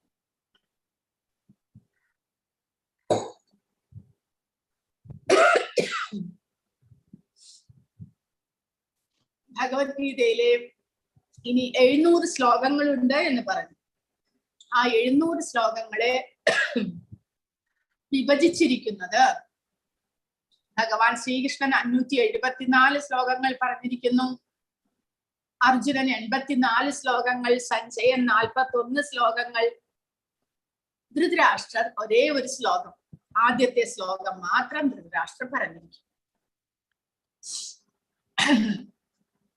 1 മുതൽ 27 വരെയുള്ള ശ്ലോകങ്ങൾ യുദ്ധത്തിനായിട്ടുള്ള തയ്യാറെടുപ്പുകളാണ്. യുദ്ധം ചെയ്യാൻ വേണ്ടി 2 പക്ഷത്തുമുള്ളവർ കുരുക്ഷേത്ര യുദ്ധക്കളത്തിൽ അണിനിരന്നിരിക്കുന്നു. ആ സമയത്ത് എന്തൊക്കെയാണ് നടക്കുന്നത്, ആരെല്ലാം എന്തെല്ലാം സംസാരിക്കുന്നു, ഇതെല്ലാമാണ് 1 മുതൽ 27 വരെയുള്ള ശ്ലോകങ്ങൾ. 28 മുതൽ 46 വരെ അർജുനന്റെ സംശയങ്ങൾ, അർജുനന് ആ സമയത്തുണ്ടാകുന്ന മനസ്സിലുണ്ടാകുന്ന ആദി വ്യാധി മുതലായിട്ടുള്ള കാര്യങ്ങളാണ് 28 മുതൽ 46 വരെ. അപ്പോൾ നമ്മൾ ഇന്ന് 20, 22 വരെയുള്ള ശ്ലോകങ്ങൾ ഇന്നത്തെ ക്ലാസ്സിൽ നമ്മൾ പഠിക്കുന്നു. അതിനുശേഷം നാളത്തെ ക്ലാസ്സിൽ എടുക്കും. അപ്പോൾ ഇനി നമ്മൾ ഇതിലേക്ക് കടക്കുകയാണ്, അധ്യായത്തിലേക്ക്. യുദ്ധത്തിനായുള്ള തയ്യാറെടുപ്പുകളാണ് 1 മുതൽ 27 വരെയുള്ള ശ്ലോകങ്ങൾ. 1 മുതൽ 13 വരെ ദുര്യോധനൻ വിലയിരുത്തിയതിനെ കുറിച്ച് സഞ്ജയൻ ധൃതരാഷ്ട്ര രാജാവിനോട് പറയുകയാണ്. അപ്പോൾ ദുര്യോധനൻ ആ യുദ്ധക്കളത്തിൽ വെച്ച് തന്റെ സൈന്യത്തെയും പാണ്ഡവരുടെ സൈന്യത്തെയും നോക്കി വിലയിരുത്തുന്നു. ദുര്യോധനന്റെ സൈന്യത്തിൽ 11 അക്ഷൗഹിണിയാണുള്ളത്. പാണ്ഡവരുടെ സൈന്യത്തിൽ 7 അക്ഷൗഹിണിയേ ഉള്ളൂ. അപ്പോൾ അതെല്ലാം നോക്കിയിട്ട് ദുര്യോധനൻ സ്വയം ചിന്തിക്കുകയാണ്, ദ്രോണരോട് പറയുകയാണ്. അതായത് നമ്മുടെ സൈന്യം വളരെ ബലവത്താണ്. അതുകൂടാതെ അദ്ദേഹം എന്തെല്ലാം ചെയ്യണം, ദ്രോണർ എന്തെല്ലാം ചെയ്യണം എന്നെല്ലാം ദുര്യോധനൻ വിലയിരുത്തുന്നു. ഭീഷ്മരും കുരുസൈന്യവും ഉച്ചത്തിൽ ശംഖമോദി ദുര്യോധനന് സന്തോഷം നൽകുന്നു. 14 മുതൽ 19 വരെ ഭഗവാൻ കൃഷ്ണനും അർജുനനും ശംഖം ഊതുന്നു. അതുകൂടാതെ പാണ്ഡവരുടെ സൈന്യത്തിലെ എല്ലാവരും ശംഖ ഊതുന്നു. അതെല്ലാം കേട്ട് ദുര്യോധനന്റെ സൈന്യത്തിലുള്ളവർക്ക് എല്ലാവരും ഹൃദയം പൊട്ടുന്ന വിധത്തിൽ അവർക്ക് അത് ദുഃഖത്തെ, പേടിയെ പ്രദാനം ചെയ്യുന്നു. 20 മുതൽ 27 വരെ ആ കുരുക്ഷേത്ര യുദ്ധക്കളത്തിലുള്ള കുരു സൈന്യത്തെ നിരീക്ഷിക്കുവാനായിട്ടുള്ള അർജുനന്റെ പുറപ്പാട്. അതിനു വേണ്ടിയിട്ട് ശ്രീകൃഷ്ണനോട് രഥം 2 സൈന്യത്തിന്റെയും മധ്യത്തിൽ കൊണ്ടുവന്ന് നിർത്താൻ അഭ്യർത്ഥിക്കുന്നു. അങ്ങനെ അർജുനൻ എതിർപക്ഷത്ത് ആരെല്ലാമാണ് വന്നിരിക്കുന്നത് എന്ന് നിരീക്ഷിക്കുകയാണ്. അപ്പോൾ ആദ്യത്തെ ശ്ലോകം സഞ്ജയനോട് ധൃതരാഷ്ട്രയുടെ ചോദ്യമാണ്. അതായത് ധൃതരാഷ്ട്ര ഉവാച ധർമ്മക്ഷേത്രേ കുരുക്ഷേത്രേ സമവേദായുത്സവഃ മാമകാഃ പാണ്ഡവ ശൈവ ഹിമകുർവത സഞ്ജയ എന്നാണ് സഞ്ജയയുടെ ചോദ്യം, അല്ല ധൃതരാഷ്ട്രയുടെ ചോദ്യം. അതായത് അവർ എന്ത് ചെയ്തു? ആ യുദ്ധക്കളത്തിൽ വെച്ച് പുണ്യസ്ഥലമായ കുരുക്ഷേത്രത്തിൽ യുദ്ധോത്സുകരായി ഒന്നിച്ചുകൂടിയ എന്റെ മക്കളും പാണ്ഡുപുത്രരും അവർ എന്താണ് അവിടെ ചെയ്യുന്നത് എന്നാണ് സഞ്ജയന്റെ ചോദ്യം. അപ്പോൾ ഈ ശ്ലോകം തന്നെ വളരെ ഇമ്പോർട്ടന്റ് ആയിട്ട് നമ്മൾ മനസ്സിലാക്കണം. അതായത് ധർമ്മക്ഷേത്രം. എന്തുകൊണ്ട് കുരുക്ഷേത്രത്തെ ധർമ്മക്ഷേത്രം എന്ന് വിളിക്കുന്നു? നമ്മൾ എല്ലാ സ്ഥലങ്ങളെയും ധർമ്മക്ഷേത്രമായിട്ട് കരുതുന്നില്ല.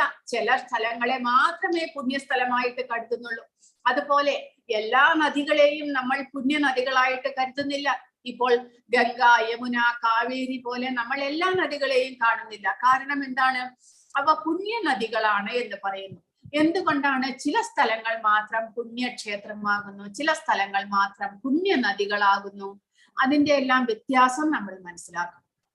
അതായത് ചില ഹരിദ്വാർ, രാമേശ്വരം, അല്ലെങ്കിൽ കാശി, മധുര, ഗയ ഇവിടെയെല്ലാം പോകുന്നത് അതെല്ലാം പുണ്യക്ഷേത്രമായിട്ട്, വൃന്ദാവൻ, അയോധ്യ ഇതെല്ലാം പുണ്യക്ഷേത്രമായിട്ടാണ് നമ്മൾ കരുതുന്നത്. അവിടെ പോയിട്ട് നമ്മൾ അവിടെ പോകുന്നതും അവിടെയുള്ള സരോവരത്തിൽ കുളിക്കുന്നതും അവിടെയുള്ളവർക്ക് ദാനധർമ്മങ്ങൾ ചെയ്യുന്നതും എല്ലാം ഉത്തമമായിട്ട് നമ്മൾ കരുതുന്നു. അങ്ങനെ നമ്മൾ തീർത്ഥയാത്രയ്ക്ക് പോകുന്നു.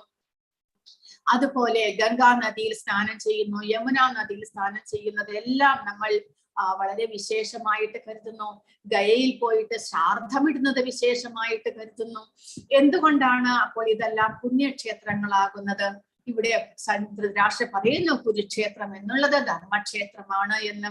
അപ്പോൾ അതിന്റെ ആ ഒരു പ്രാധാന്യം നമ്മൾ മനസ്സിലാക്കണം. ധർമ്മക്ഷേത്രം എന്ന് പറയുമ്പോൾ ആ ഒരു സ്ഥലത്തിന്റെ മഹിമ അതാണ് എന്ന് പറയുന്നു.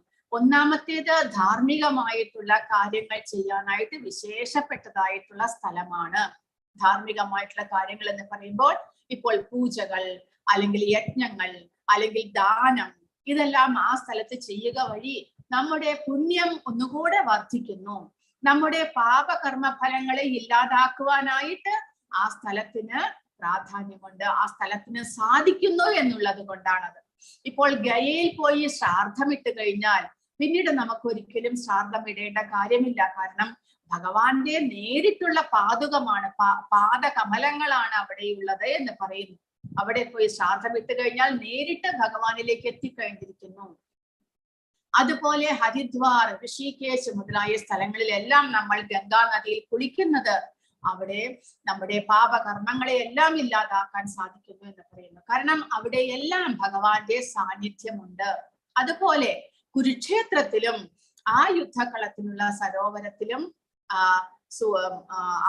ഇതിന്റെ സമയത്ത് സൂര്യന്റെയും ചന്ദ്രന്റെയും നമ്മൾ ഇതിന്റെ എന്താണ്, ഹരേ കൃഷ്ണ, ആ സമയത്തെല്ലാം നമ്മൾ അവിടെ പോയി സ്നാനം ചെയ്യുന്നത് അത് വളരെ ഉത്തമമായിട്ട് പറയുന്നുണ്ട്. അപ്പോൾ അങ്ങനെയുള്ള ആ ധർമ്മക്ഷേത്രങ്ങൾ എന്ന് പറയുന്നു. അപ്പോൾ ആ ധർമ്മക്ഷേത്രത്തിന് നമ്മുടെ സ്വഭാവത്തെ മാറ്റുവാനുള്ള കഴിവുണ്ട്. അതായത് ഈ പുണ്യക്ഷേത്രങ്ങളിലേക്ക് നമ്മൾ ഈ തീർത്ഥയാത്ര ചെയ്യുക വഴി എന്ത് സംഭവിക്കുന്നു? അവിടെ നമ്മുടെ മനസ്സ് എത്രമാത്രം കലുഷിതമാണെങ്കിലും ആ ധാർമ്മികമായിട്ടുള്ള സ്ഥലത്ത് നമുക്ക് പാപകർമ്മങ്ങൾ ചെയ്യാനോ അല്ലെങ്കിൽ അതിനെക്കുറിച്ച് ചിന്തിക്കുവാനോ നമുക്ക് തോന്നുകയില്ല. കാരണം നമ്മുടെ മനസ്സ് എപ്പോഴും സാത്വികമായിട്ടുള്ള അവസ്ഥയിലായിരിക്കും. അപ്പോൾ ഇവിടെ ധൃതരാഷ്ട്രയുടെ പേടി എന്താണ്? ധൃതരാഷ്ട്രൻ ഇങ്ങനെ ചോദിക്കുന്നതിന്റെ കാര്യം എന്താണ് ഇവിടെ പറയുന്നു. കാരണം ധൃതരാഷ്ട്രയുടെ മനസ്സിൽ ആശങ്ക, ഭയം. കാരണം ആ ധർമ്മക്ഷേത്രത്തിന്റെ സ്വാധീനം തങ്ങളുടെ മക്കൾക്കുണ്ടാകുമോ എന്നാണ്. കാരണം അവർ യുദ്ധം ചെയ്യാൻ തയ്യാറായിട്ടാണ് ഇപ്പോൾ അവിടെ ചെന്നിരിക്കുന്നത്. പക്ഷേ ഈ ധർമ്മക്ഷേത്രമായതുകൊണ്ട് അവരുടെ മക്കൾ ദുര്യോധനാദികൾ എന്തെങ്കിലും ഒരു ഉടമ്പടി ഉണ്ടാക്കിയിട്ട് ഈ യുദ്ധം വേണ്ട എന്ന് വെക്കുമോ? ധൃതരാഷ്ട്ര അത് ആഗ്രഹിക്കുന്നില്ല. കാരണം എന്താണ്? ധൃതരാഷ്ട്രക്ക് ഈ രാജ്യം മുഴുവനുമായിട്ടും തനിക്ക് ലഭിക്കണമെന്നാണ് ആഗ്രഹം. തനിക്കും തന്റെ മക്കൾക്കും പിന്നീട് അവരുടെ മക്കൾക്കും പാണ്ഡുവിന്റെ പുത്രന്മാർക്ക് രാജ്യം ലഭിക്കുവാൻ പാടില്ല. പക്ഷേ അതിലൂടെ തന്റെ മക്കൾ വധിക്കപ്പെട്ടാലോ? ധൃതരാഷ്ട്രക്ക് അതിനെക്കുറിച്ചേ ചിന്തയില്ല. അതാണ് നമ്മൾ മനസ്സിലാക്കേണ്ടത്. അത്രമാത്രം സ്വാർത്ഥത അദ്ദേഹത്തിന്റെ മനസ്സിൽ വന്നു കഴിഞ്ഞു. എങ്ങനെയെങ്കിലും ഏതെങ്കിലും ഒരു പ്രകാരത്തിൽ പാണ്ഡവന്മാരെ ഇല്ലാതാക്കി രാജ്യം തങ്ങൾക്ക് ലഭിക്കണം. അതിലൂടെ തന്റെ മക്കൾ ഇല്ലാതായാലും വിരോധമില്ല അദ്ദേഹത്തിന്. അത്രമാത്രം അദ്ദേഹത്തിന്റെ മനസ്സിൽ പാണ്ഡവരോടുള്ള വൈരാഗ്യം വളർന്നിരിക്കുന്നു. അങ്ങനെ പാണ്ഡവരും കുരുവംശത്തിൽപ്പെട്ടവരാണെങ്കിലും അവരെ ഇതോടെ വേർതിരിച്ച് കാണുകയാണ് ധൃതരാഷ്ട്രൻ ചെയ്യുന്നത്. അത്രമാത്രം സ്വാർത്ഥത അദ്ദേഹത്തിന്റെ വാക്കുകളിൽ നിഴലിക്കുന്നു. പക്ഷേ ഈ ഒരു ചോദ്യം, ധൃതരാഷ്ട്രയുടെ ഈ ചോദ്യം എന്താണ് പ്രതിഫലിപ്പിക്കുന്നത്? പ്രഭുപാദ പറയുന്നത് വിളനിലത്തിലെ കളകളെ എന്ന പോലെ ധൃതരാഷ്ട്രപുത്രന്മാരായ ദുര്യോധനാദികളെ പൂർണ്ണമായും ഈ കുരുക്ഷേത്ര യുദ്ധം നശിപ്പിക്കും എന്നാണ് ധർമ്മക്ഷേത്രേ കുരുക്ഷേത്രേ എന്നുള്ള വാക്ക് സൂചിപ്പിക്കുന്നത് എന്നാണ് പ്രഭുപാദ പറയുന്നത്. അതായത് ഒരു കൃഷിസ്ഥലത്തിൽ കളകൾ വളർന്നു വരുമ്പോൾ, അതായത് ആ കൃഷി ഉൽപ്പന്നങ്ങളുടെ മധ്യത്തിൽ പുല്ല് വളർന്നു വരുമ്പോൾ നമ്മൾ എന്ത് ചെയ്യുന്നു? ആ പുല്ലുകൾ അവിടെ ഇട്ടിരിക്കുന്ന വളമെല്ലാം വലിച്ചെടുത്ത് തഴച്ച് വളരുമെന്ന് പറഞ്ഞുകൊണ്ട് കൃഷിക്കാർ ആ പുല്ലുകളെ എല്ലാം പറിച്ചു നീക്കും. കാരണം അവിടെ ഇട്ടിരിക്കുന്ന വളം പൂർണ്ണമായിട്ടും ആ കൃഷി ഉൽപ്പന്നങ്ങൾക്ക് മാത്രം ലഭിക്കണം. അപ്പോൾ മാത്രമേ ആ കൃഷി എന്താണെങ്കിലും അത് തഴച്ച് വളരുകയുള്ളൂ. അതുപോലെ ഈ ധർമ്മക്ഷേത്രത്തിൽ വന്നിരിക്കുന്ന അസുര സ്വഭാവികളായിട്ടുള്ള എല്ലാവരെയും ഒരുമിച്ച് ഇല്ലാതാക്കാനാണ് ഭഗവാന്റെ പരിപാടി. കാരണം ഭഗവാന്റെ അവതാര ഉദ്ദേശം അധർമ്മത്തെ ഇല്ലാതാക്കി ധർമ്മം പുനഃസ്ഥാപിക്കുകയാണ്. അധർമ്മികളായിട്ടുള്ള ദുര്യോധനാദികൾ ഇരിക്കുമ്പോൾ ധർമ്മത്തെ പുനഃസ്ഥാപിക്കുക എളുപ്പമല്ല. അതുകൊണ്ട് എങ്ങനെയാണോ കളകളെ പറിച്ചു നീക്കുന്നത്, അതുപോലെ അധർമ്മികളായിട്ടുള്ള എല്ലാവരെയും ഒരുമിച്ച് ഇല്ലാതാക്കുവാനാണ് ഈ കുരുക്ഷേത്ര യുദ്ധം. അതാണ് ഈ ധർമ്മക്ഷേത്രേ കുരുക്ഷേത്രേ എന്നുള്ള ആ ഒരു ശ്ലോകത്തിന്റെ അർത്ഥമായിട്ട് പ്രഭുപാദ പറയുന്നത്. പക്ഷെ ധൃതരാഷ്ട്രയുടെ ചിന്താഗതി വേറെ തന്നെയാണ്. അതായത് ആ പാവനമായ സ്ഥലത്തിന്റെ സ്വാധീന ശക്തി യുദ്ധത്തെ എങ്ങോട്ടേക്ക് എത്തിക്കും? തന്റെ മക്കളുടെ മനസ്സും മാറിപ്പോകുമോ? അതാണ് ധൃതരാഷ്ട്രയുടെ ചിന്താഗതി. പക്ഷേ ഈ കുരുക്ഷേത്രം എന്തുകൊണ്ട് പാണ്ഡവർക്ക് ഫേവറബിൾ ആയിട്ട് വരുന്നു? പരമദിവ്യോത്മ പുരുഷനായിട്ടുള്ള ശ്രീകൃഷ്ണ ഭഗവാൻ പാണ്ഡവരുടെ സൈന്യത്തിലാണ്. ദേവന്മാർ പോലും ആരാധനാ ക്രിയകൾ ചെയ്തിട്ടുള്ള സ്ഥലമാണ് കുരുക്ഷേത്രം. കൂടാതെ പാണ്ഡവർ സ്വഭാവേന ധർമ്മ സ്വഭാവമുള്ളവരായതുകൊണ്ട് ആ ധർമ്മക്ഷേത്രത്തിന്റെ സ്വാധീനം ഒന്നുകൂടെ അവരിൽ ഉണ്ടാകുന്നു. അങ്ങനെ ആ യുദ്ധം തീർച്ചയായിട്ടും പാണ്ഡവരെ സഹായിക്കും എന്നാണ് നമ്മൾ മനസ്സിലാക്കേണ്ടത്. അപ്പോൾ പക്ഷേ ധൃതരാഷ്ട്രരുടെ മനസ്സിൽ ആശങ്കകളാണ് ധർമ്മക്ഷേത്രത്തെ കുറിച്ച്. അങ്ങനെയുള്ള സമയത്ത് ധൃതരാഷ്ട്രരുടെ ചോദ്യം മൂലം സഞ്ജയൻ എന്താണ് ഉത്തരം നൽകുന്നത്? സഞ്ജയൻ ഇവിടെ പറയുന്നു, രാജാവായിട്ടുള്ള ദുര്യോധനൻ ദ്രോണാചാര്യരെ സമീപിച്ചുകൊണ്ട് ചോദ്യം ചോദിക്കുകയാണ്. അതാണ് സഞ്ജയന്റെ ആദ്യത്തെ ഉത്തരമായിട്ട് പറയുന്നത്. അല്ലയോ രാജാവേ, പാണ്ഡുപുത്രന്മാർ സജ്ജമാക്കിയ സൈന്യത്തെ കണ്ട് ദുര്യോധന മഹാരാജാവ് ആചാര്യന്റെ മുന്നിൽ ചെന്നായി ഇങ്ങനെ പറയുന്നു. അപ്പോൾ പാണ്ഡവന്മാർക്ക് 7 അക്ഷൗഹിണി മാത്രമേ ഉള്ളൂ. പക്ഷെ എങ്കിലും അവർ ആ അക്ഷൗഹിണിയും വളരെ നന്നായി സജ്ജീകരിച്ചിരിക്കുന്നു. അവരുടെ സേനാധിപനാണ് ദൃഷ്ടദ്യുമ്നൻ. ആ ദൃഷ്ടദ്യുമ്നനും ദ്രോണാചാര്യരുടെ ശിഷ്യനാണ്. അപ്പോൾ ഇതെല്ലാം കണ്ടുകൊണ്ട് ദുര്യോധനൻ ആദ്യമേ തന്നെ പാണ്ഡവരുടെ സൈന്യത്തെ വിശകലനം ചെയ്തിരിക്കുന്നു. അവർ എങ്ങനെ സൈന്യത്തെ സജ്ജീകരിച്ചിരിക്കുന്നു എന്നെല്ലാം നോക്കിയിട്ട് ദുര്യോധനൻ ദ്രോണാചാര്യരായിട്ടുള്ള തന്റെ ആചാര്യനായിട്ടുള്ള ഗുരുവായിട്ടുള്ള ദ്രോണാചാര്യരുടെ അടുക്കൽ ചെല്ലുന്നു. എന്തുകൊണ്ടാണത് ദ്രോണാചാര്യരുടെ അടുക്കലേക്ക് ചെല്ലുന്നത്? കാരണം ദുര്യോധനൻ ഒരു നയതന്ത്രജ്ഞനാണ്. അതായത് ഏത് സമയത്ത് എങ്ങനെ സംസാരിച്ച് മറ്റുള്ളവരെ പാട്ടിലാക്കണം എന്നുള്ള അറിവുള്ളയാളാണ് ദുര്യോധനൻ. ഇപ്പോൾ ദുര്യോധനൻ അറിയാം ഭീഷ്മർക്കും ദ്രോണർക്കും പാണ്ഡവന്മാരാണ് പ്രിയം. കാരണം അവർ ധർമ്മിഷ്ഠരാണ്, അവർ എല്ലാവരെയും ബഹുമാനിക്കുന്നവരാണ്, അവരുടെ മനസ്സിൽ കാപട്യമില്ല, അവരാരെയും ചതിച്ചിട്ടില്ല. കൂടാതെ അർജുനനാണെങ്കിൽ വില്ലാളി വീരനും ദ്രോണാചാര്യരുടെ പ്രിയ ശിഷ്യനുമാണ്. അപ്പോൾ ഇതെല്ലാം കൊണ്ട് ദ്രോണരും ഭീഷ്മരും പാണ്ഡവരെ സഹായിച്ചാലോ എന്നുള്ള സംശയം ദുര്യോധനന്റെ മനസ്സിലുണ്ട്. അതുകൊണ്ട് ദുര്യോധനൻ ദ്രോണാചാര്യരെ കണ്ട് തന്റെ അഭിപ്രായം പറയുകയാണ്. കാരണം എതിർപക്ഷത്തിന്റെ സേനാധിപനായിട്ടുള്ള ദൃഷ്ടദ്യുമ്നൻ ഉണ്ടാക്കിയിട്ടുള്ള ആ സൈന്യ വ്യൂഹം നോക്കൂ. എന്തുകൊണ്ടാണ് ദുര്യോധനൻ ധ്രുപദപുത്രൻ എന്ന് ദൃഷ്ടദ്യുമ്നനെ വിളിക്കുന്നത്? അല്ലയോ ആചാര്യ, അങ്ങയുടെ ശിഷ്യനും ബുദ്ധിശാലിയുമായ ധ്രുപദപുത്രൻ ഒരുക്കി നിർത്തിയിട്ടുള്ള ഈ മഹത്തായ പാണ്ഡവ സൈന്യത്തെ ഒന്ന് നോക്കൂ. അതായത് ദ്രോണാചാര്യരെ പ്രകോപിപ്പിക്കണം, ദ്രോണാചാര്യരുടെ മനസ്സിൽ കുറ്റബോധമുണ്ടാക്കണം, ദ്രോണാചാര്യരുടെ മനസ്സിൽ താൻ മറുപക്ഷത്താണ്, തന്റെ ശിഷ്യന്മാരാണ്, തനിക്ക് പ്രിയപ്പെട്ടവരായിട്ടുള്ള ശിഷ്യന്മാരാണ് മറുപക്ഷത്തുള്ളത് എങ്കിലും അവരോട് തനിക്ക് യുദ്ധം ചെയ്യണം, അവരെ തോൽപ്പിക്കണം എന്നുള്ള ആ ഒരു വികാരം ഉണ്ടാക്കാൻ, ദ്രോണാചാര്യരുടെ മനസ്സിൽ അവരോടുള്ള ദേഷ്യം വർദ്ധിപ്പിക്കുവാൻ. കാരണം ഈ ധ്രുപദനും ദ്രോണാചാര്യരും ചെറുപ്പത്തിലെ എങ്ങനെയാണോ കൃഷ്ണനും സുദാമാവും സുഹൃത്തുക്കളായിരുന്നത് അതുപോലെ വളരെ ഉറ്റ സുഹൃത്തുക്കളായിരുന്നു. പക്ഷേ കാലക്രമേണ ധ്രുപദൻ രാജാവായി മാറിയപ്പോൾ അദ്ദേഹത്തിന്റെ മാനസികാവസ്ഥ മാറുന്നു. അപ്പോൾ ചെറുപ്പകാലത്ത് അവർ ഒരുമിച്ച് പഠിക്കുന്ന സമയത്ത് ധ്രുപദ രാജാവ് ദ്രോണാചാര്യർക്ക് ഒരു പ്രോമിസ് കൊടുത്തിരുന്നു, ഒരു വാക്ക് കൊടുത്തിരുന്നു. അതായത് ഞാൻ രാജാവായി കഴിഞ്ഞാൽ എന്റെ രാജ്യത്തിന്റെ പകുതി ഭാഗം ഞാൻ അങ്ങേക്ക് തരാം, അതുവഴി നമ്മൾ രണ്ടുപേരും എപ്പോഴും തുല്യരായിരിക്കും എന്നുള്ള ഒരു വാക്ക് ധ്രുപദ രാജാവ് ദ്രോണാചാര്യർക്ക് കൊടുത്തിരുന്നു. അങ്ങനെ അവരുടെ പഠിത്തം കഴിഞ്ഞ ശേഷം ധ്രുപദ രാജാവ് തന്റെ രാജ്യത്തേക്ക് പോകുന്നു. ദ്രോണാചാര്യരാണെങ്കിൽ വെറും ഒരു ബ്രാഹ്മണനായതുകൊണ്ട് ആ സമയത്ത് അദ്ദേഹത്തിന് വലിയ സാമ്പത്തികമായിട്ട് അദ്ദേഹത്തിന് വലിയ നിലയിലായിരുന്നില്ല. അദ്ദേഹം വളരെ പാവപ്പെട്ട അവസ്ഥയിലായിരുന്നു. അതുകൊണ്ട് അദ്ദേഹം വളരെയധികം ദാരിദ്ര്യം വന്നപ്പോൾ അദ്ദേഹം എന്ത് ചെയ്തു? ഒരു ദിവസം ധ്രുപദ രാജാവിനെ കണ്ട് ആ ചെറുപ്പകാലത്ത് ചെയ്ത പ്രോമിസിനെ പറ്റി ഓർമ്മിപ്പിക്കാനായിട്ട് എന്തെങ്കിലും സാമ്പത്തിക സഹായം കിട്ടുമോ എന്ന് നോക്കാനായിട്ട് ധ്രുപദ രാജാവിന്റെ അടുക്കിലേക്ക് പോകുന്നു. പക്ഷേ രാജാവ് ആയതോടുകൂടി ധ്രുപദന്റെ മാനസികാവസ്ഥ മാറുന്നു. അദ്ദേഹം ദ്രോണാചാര്യരെ കണ്ടിട്ടും കണ്ടതായി നടിച്ചില്ല, അദ്ദേഹത്തെ അപമാനിച്ച് പറഞ്ഞു വിടുന്നു.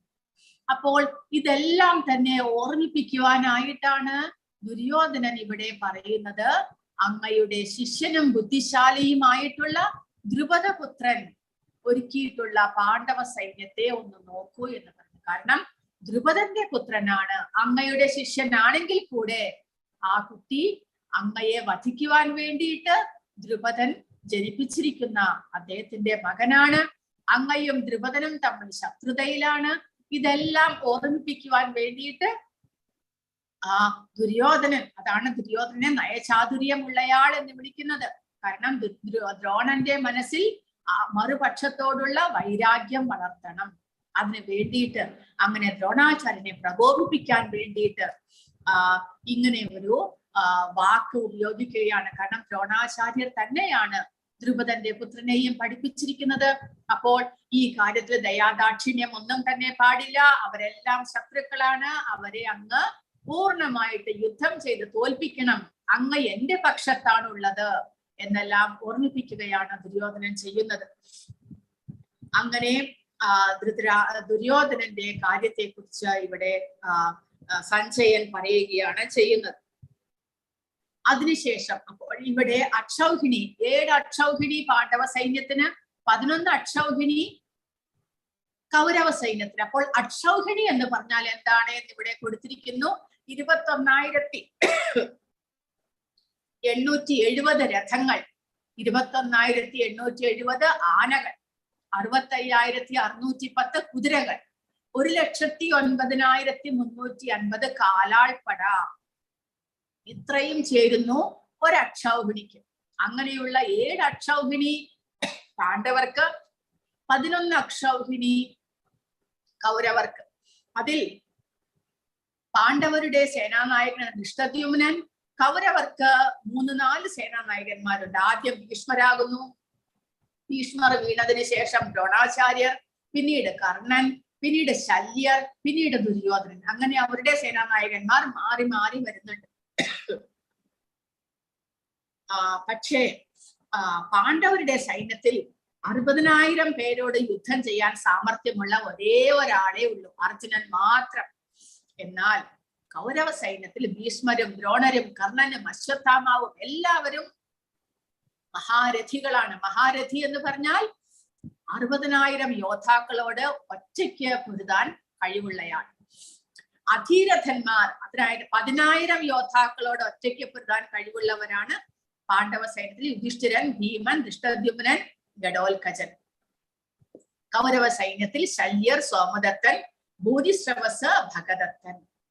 അപ്പോൾ ഇങ്ങനെയാണ് പാണ്ഡവരുടെയും കൗരവരുടെയും സൈന്യനിര. പക്ഷെ എങ്കിലും നമ്മൾ മനസ്സിലാക്കണം, ഇത്രയുമെല്ലാം നമ്മൾ നോക്കുമ്പോൾ പാണ്ഡവ സൈന്യം വളരെയധികം ക്ഷീണിച്ച, മഹാരഥന്മാർ കുറവാണ്, അക്ഷൗഹിണി കുറവാണ്, സാമർഥ്യമുള്ളവരെല്ലാം കുറവാണ്. എങ്കിലും അവരാണ് ജയിച്ചത്. കാരണം ഭഗവാനും ധർമ്മവും അവരുടെ പക്ഷത്തായിരുന്നു എന്ന് മനസ്സിലാക്കണം. അപ്പോൾ ഭഗവാൻ ധർമ്മത്തെ പുനഃസ്ഥാപിക്കാനായിട്ട് ശ്രമിച്ചത് കൊണ്ട്, അതിനു വേണ്ടി യുദ്ധം ഉണ്ടാക്കിയത് കൊണ്ട്, കൗരവ സൈന്യത്തിൽ എത്രമാത്രം ധർമ്മികളായിട്ടുള്ളവർ ഉണ്ടായാലും അവരെല്ലാവരും അധർമ്മത്തെ പിന്തുണച്ചത് കൊണ്ട് അവർക്കെല്ലാവർക്കും ജീവൻ വെടിയേണ്ടി വന്നു. ഇനി അടുത്ത ശ്ലോകത്തിലൂടെ 4 മുതൽ 6 വരെയുള്ള ശ്ലോകത്തിലൂടെ ദുര്യോധനൻ എതിർപക്ഷത്തെ പാണ്ഡവ സൈന്യത്തിലെ യോദ്ധാക്കന്മാരെ വിവരിക്കുകയാണ്. ആരൊക്കെയുണ്ട് എന്ന് ദുര്യോധനൻ ഇവിടെ പറയുന്നു. എല്ലാവരും. പക്ഷേ നമ്മൾ മനസ്സിലാക്കേണ്ടത്, ദുര്യോധനൻ വിവരിക്കുന്നുണ്ടെങ്കിലും ഇവരെല്ലാം മഹാരഥന്മാരാണ് എന്നെല്ലാം പറയുന്നുണ്ടെങ്കിലും പാണ്ഡവ സൈന്യം എന്തിനു വേണ്ടിയിട്ടാണ് യുദ്ധം ചെയ്യുന്നത്? അതാണ് നമ്മൾ മനസ്സിലാക്കേണ്ടത്. പാണ്ഡവ സൈന്യം ഭൗതികമായിട്ടുള്ള എന്തെങ്കിലും നേട്ടത്തിന് വേണ്ടിയല്ല യുദ്ധം ചെയ്യുന്നത്. പിന്നെയോ തങ്ങളുടെ അവകാശമാണ്, പാണ്ഡവരുടെ അവകാശമാണ് പകുതി രാജ്യം. അത് നേടുവാനായിട്ടാണ് പാണ്ഡവർ പോരാടുന്നത്. പക്ഷേ അതുകൊണ്ട് അവർ വളരെ ശക്തിയുള്ളവരായിട്ട് കണക്കാക്കാം. പക്ഷേ ദുര്യോധനനാണെങ്കിലോ ഭൗതിക നേട്ടത്തിന് വേണ്ടിയിട്ട് തന്റെ അവകാശത്തിൽ പകുതി രാജ്യമേ ഉള്ളൂ, എങ്കിലും പാണ്ഡവരുടെയും കൂടെ തനിക്ക് വേണം എന്നുള്ള ആഗ്രഹം അത്യാഗ്രഹമാണ്. അത് ഭൗതികമായിട്ട് ഉള്ള ഒരു സുഖഭോഗത്തിന് വേണ്ടിയിട്ടുള്ള ഒരു പ്രയത്നമാണ്. അതുകൊണ്ട് അവർ ദുർബലരാണ്. കാരണം അവർ അന്യായമായിട്ടും മറ്റുള്ളവരുടെ സ്വത്തിനെ കരക്കലാക്കുവാൻ ശ്രമിക്കുന്നു. അതുകൊണ്ട് ധർമ്മം അവരുടെ പക്ഷത്തില്ല, അതുകൊണ്ട് അവർ ദുർബലരാണ്. അതുകൂടാതെ ദുര്യോധനന്റെ പക്ഷത്തുള്ളവരിൽ ഭൂരിഭാഗവും പാണ്ഡവരെ അനുകൂലിക്കുന്നവരാണ്. മാനസികമായിട്ട് അവരെല്ലാവരും പാണ്ഡവ പക്ഷത്താണ്. പക്ഷെ എങ്കിലും ഫിസിക്കലായിട്ട്, കാരണം അവർ ദുര്യോധനൻ, ഇപ്പോൾ ഭീഷ്മരാകട്ടെ ദ്രോണരാകട്ടെ എന്തുകൊണ്ട് ദുര്യോധനനെ അനുകൂലിക്കുന്നു? കാരണം അവർ ഇത്രയും കാലം ആ ധൃതരാഷ്ട്രയുടെ ചോറ് തിന്നത് കൊണ്ട്, ധൃതരാഷ്ട്രാണ് അവരെ എല്ലാം തീറ്റിപ്പോറ്റിയിരുന്നത്. അതുകൊണ്ട് അവർ അവരുടെ നിസ്സഹായരായിട്ട് ദുര്യോധനന്റെ പക്ഷത്ത് ചേർന്നിരിക്കുന്നു എന്ന് മാത്രം. അങ്ങനെയുള്ള സൈന്യത്തെ ദുര്യോധനൻ ഇവിടെ വിവരിക്കുന്നു. പാണ്ഡവ സൈന്യത്തിൽ ഭീമൻ, അർജുനൻ, കാശി യുധാനൻ, വിരാടൻ, ദ്രുപദൻ, ദൃഷ്ടകേതു, ചേകിതാനൻ, കാശി രാജാവ് പുരുജിത്ത്, കുന്തിഭോജൻ, ശൈബ്യൻ, യുധാമന്യു, ഉത്തമജൗസ്, സുഭദ്രാപുത്രൻ, ദ്രൗപദിയുടെ മക്കൾ, ഇവരെല്ലാം ഉണ്ട് എന്ന് പറയുന്നു. ദുര്യോധനന്റെ സൈന്യത്തിലാണെങ്കിലോ, ദുര്യോധനൻ തന്റെ സൈന്യത്തെ വിവരിക്കുമ്പോൾ ആദ്യം ഭീഷ്മരുടെ പേര് പറയണോ അല്ല ദ്രോണരുടെ പേര് പറയണോ എന്ന് സങ്കോചമായിരുന്നു. പക്ഷെ എങ്കിലും ദുര്യോധനൻ പറയുന്നു, ദ്രോണാചാര്യർ, ഭീഷ്മർ, കർണൻ, അശ്വത്ഥാമാവ്, വികർണൻ, ഭൂരിശ്രവസ്, കൃതവർമാവ്, ശല്യർ, മറ്റുള്ളവരെല്ലാവരും എനിക്ക് വേണ്ടി, ദുര്യോധനൻ എന്താണ് പറയുന്നത്?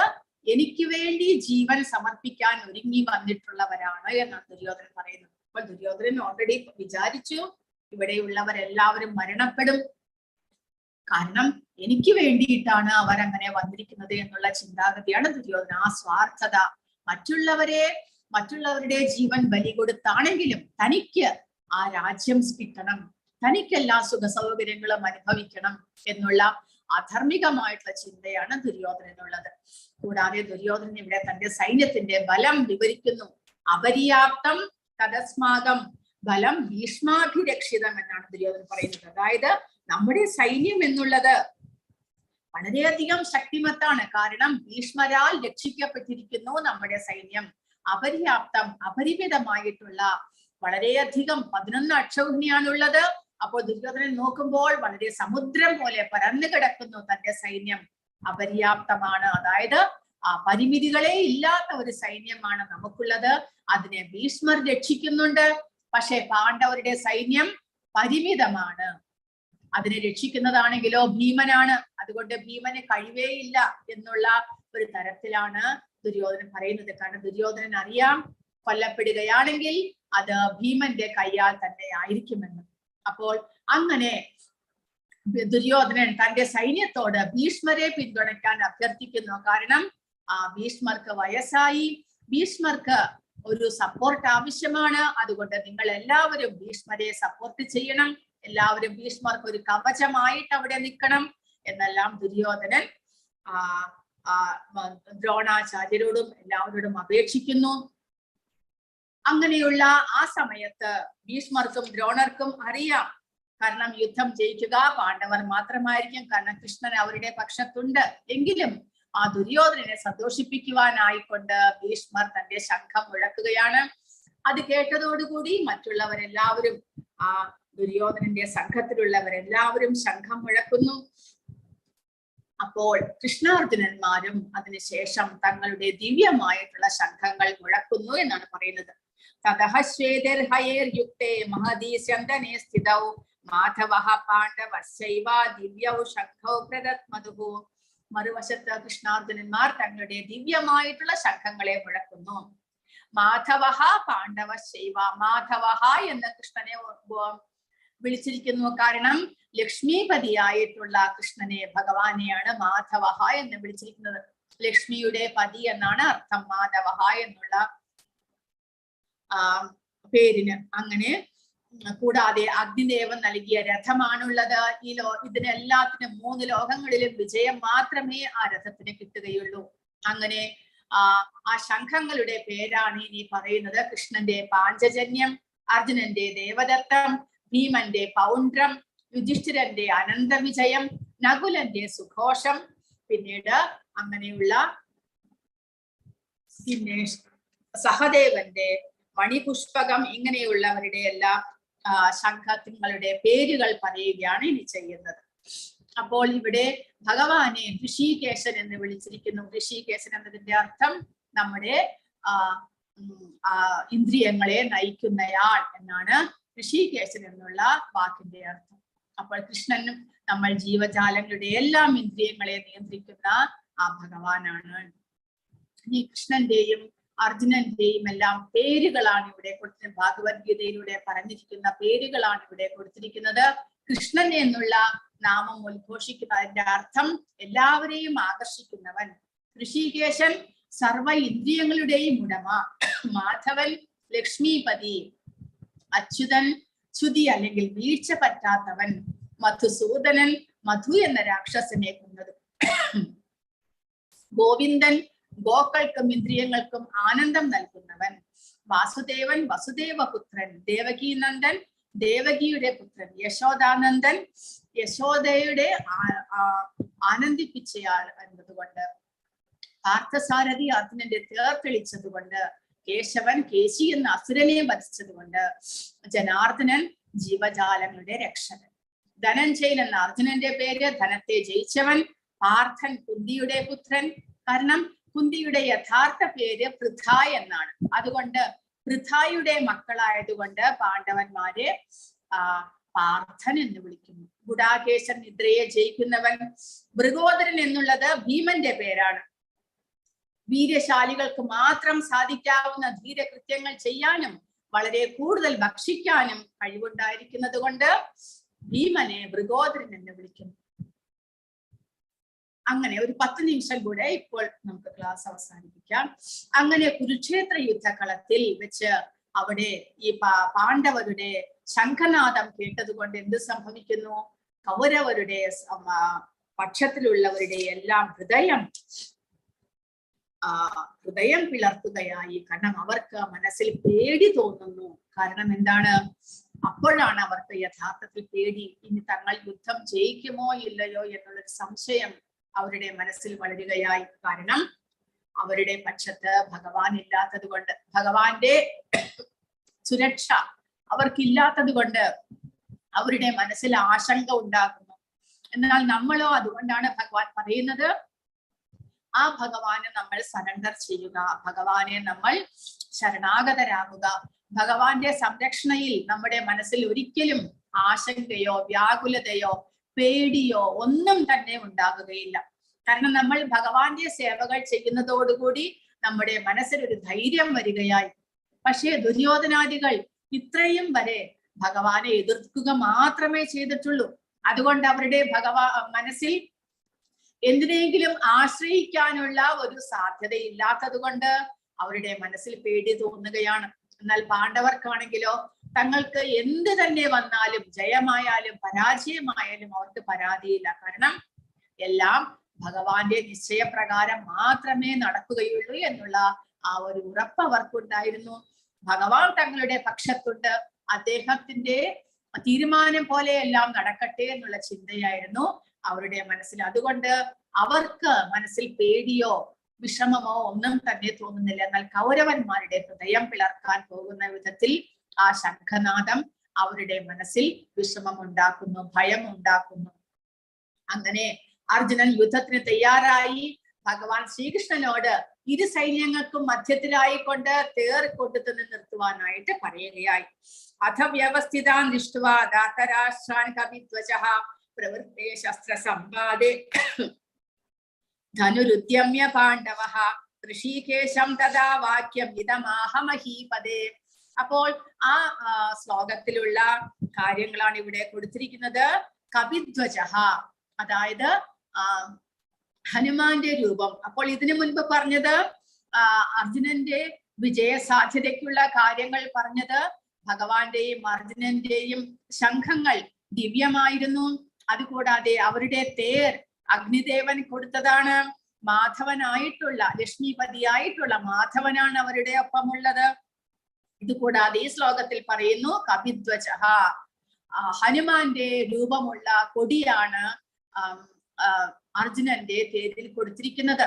അതുകൊണ്ട് അതും വിജയ സാധ്യതയായിട്ട് പറയുന്നു. അങ്ങനെ ഇതെല്ലാം തന്നെ കൃഷ്ണന്റെ വ്യക്തിപരമായ സാന്നിധ്യം വിജയമുറപ്പിക്കുന്നു. ഭാഗ്യദേവത മാധവൻ എവിടെയുണ്ടോ അവിടെയെല്ലാം ലക്ഷ്മി ദേവിയും ഉണ്ടായിരിക്കും. കുരുക്ഷേത്രം ഒരു പുണ്യസ്ഥലമായത് വിജയസാധ്യതയാണ്. അർജുനന്റെ കൊടിക്കൂറമേലുള്ള ഹനുമാന്റെ രൂപം, വിഷ്ണുവിന്റെ ചിഹ്നം ശംഖം വിഷ്ണുവിൻ്റെതാണ്. ആ ദിവ്യമായ ശംഖമാണ് ഭഗവാന്റെയും അർജുനന്റെയും കയ്യിലുള്ളത്.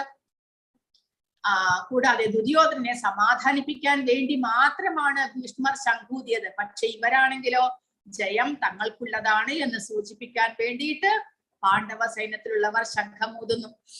അതുകൂടാതെ അർജുനന് നൽകിയിട്ടുള്ള അഗ്നിദേവന്റെ രഥം, ഇതെല്ലാം തന്നെ വിജയത്തെ സൂചിപ്പിക്കുകയാണ്. ആ സമയത്ത് അർജുനൻ ആ രണ്ട് സൈന്യത്തിന്റെയും മധ്യത്തിലായിക്കൊണ്ട് തന്റെ തേരിനെ കൊണ്ടുചെന്ന് നിർത്തുവാനായിട്ട് ഭഗവാനോട് അപേക്ഷിക്കുകയാണ്.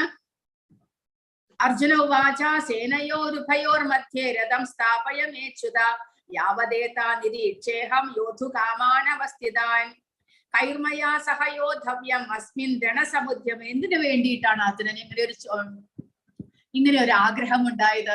അതായത് ഇവരെല്ലാവരും അക്രമികളാണ്, തങ്ങളെ നശിപ്പിക്കാൻ വേണ്ടി നോക്കിയവരാണ് കൗരവന്മാർ. എങ്ങനെയെങ്കിലും പല വിധത്തിലും അപമാനിച്ചു. എന്നിട്ടും 11 അക്ഷൗഹിണി കൗരവർക്ക് ലഭിച്ചിരിക്കുന്നു. അതായത് ഇത്രയും രാജാക്കന്മാർ കൗരവന്മാരെ പിന്തുണച്ചിരിക്കുന്നു. അപ്പോൾ അങ്ങനെയുള്ള ആരെല്ലാമാണ് അക്രമികളായിട്ട് ദുര്യോധനാദികളെ സപ്പോർട്ട് ചെയ്തുകൊണ്ട് അവിടെ തനിക്ക് യുദ്ധത്തിന് എതിരായിട്ട് വന്നിരിക്കുന്നത്? അവരെയെല്ലാം തനിക്കൊന്ന് കാണണം അവസാനമായിട്ട്. കാരണം യുദ്ധം ചെയ്യാൻ തുടങ്ങിയാൽ പിന്നീട് മുഖം നോക്കുന്നില്ല. ആരെല്ലാം എതിര് വന്നാലും അവരെയെല്ലാം വധിക്കുക തന്നെ. അതുകൊണ്ട് യുദ്ധം തുടങ്ങുന്നതിന് മുൻപ് എനിക്ക് അവരെല്ലാം ഒന്ന് കാണേണ്ടതായിട്ടുണ്ട്. അങ്ങനെയുള്ള ആഗ്രഹത്തോടു കൂടി അർജുനൻ ഭഗവാനോട് തന്റെ തേരിനെ രണ്ട് സൈന്യത്തിനെയും മധ്യത്തിൽ കൊണ്ടുചെന്ന് നിർത്തുവാൻ പറയുന്നു. അങ്ങനെ അർജുനൻ ഭഗവാനെ വിളിക്കുന്നത് അച്യുത, വീഴ്ച പറ്റാത്തവനെ എന്ന്. അതായത് ഭഗവാൻ അദ്ദേഹം സ്വയം ഭഗവാനാണെങ്കിലും തന്റെ ഭക്തന്മാരോട് പെരുമാറുമ്പോൾ അദ്ദേഹം ഒരിക്കലും തന്റെ വാക്കിന് തെറ്റിക്കുന്നില്ല എന്ന്. കാരണം അദ്ദേഹം ഭഗവാനായിട്ടും കൂടെ അർജുനന്റെ സാരഥിയാകുവാനായിട്ട് സമ്മതിച്ചിരിക്കുന്നു, ഒരു ഡ്രൈവർ ആകുവാനായിട്ട്. ഒരു യുദ്ധക്കളത്തിൽ അർജുനൻ പറയുന്ന ദിക്കിലൊക്കെ തന്റെ തേരിനെ കൊണ്ടുപോകാനായിട്ട് ആ തേരാളി അല്ലെങ്കിൽ സാരഥി തയ്യാറാകണം. അപ്പോൾ ഭഗവാൻ അതിന് തയ്യാറായി. എല്ലാ 14 ലോകത്തിന്റെയും അധിപതിയായിട്ടുള്ള സാക്ഷാത് കൃഷ്ണൻ അതിന് തയ്യാറായത് അദ്ദേഹം അച്യുതനായതുകൊണ്ടാണ്, ഭക്തവത്സലനായതുകൊണ്ടാണ്. ആ ഭക്തന്മാരുടെ ആജ്ഞ നിറവേറ്റാനായിട്ട് ഭഗവാൻ അത്രമാത്രം സന്തോഷമാണ്. അതുകൊണ്ടാണ് അദ്ദേഹം പരമദിവ്യോത്തമ പുരുഷനായി മാറുന്നത്. അപ്പോൾ ഉത്തമ ഭക്തൻ എന്ന നിലയിൽ അർജുനന് യുദ്ധം ചെയ്യുന്നതിൽ താല്പര്യം ഉണ്ടായിരുന്നില്ല. അനാവശ്യമായിട്ടുള്ള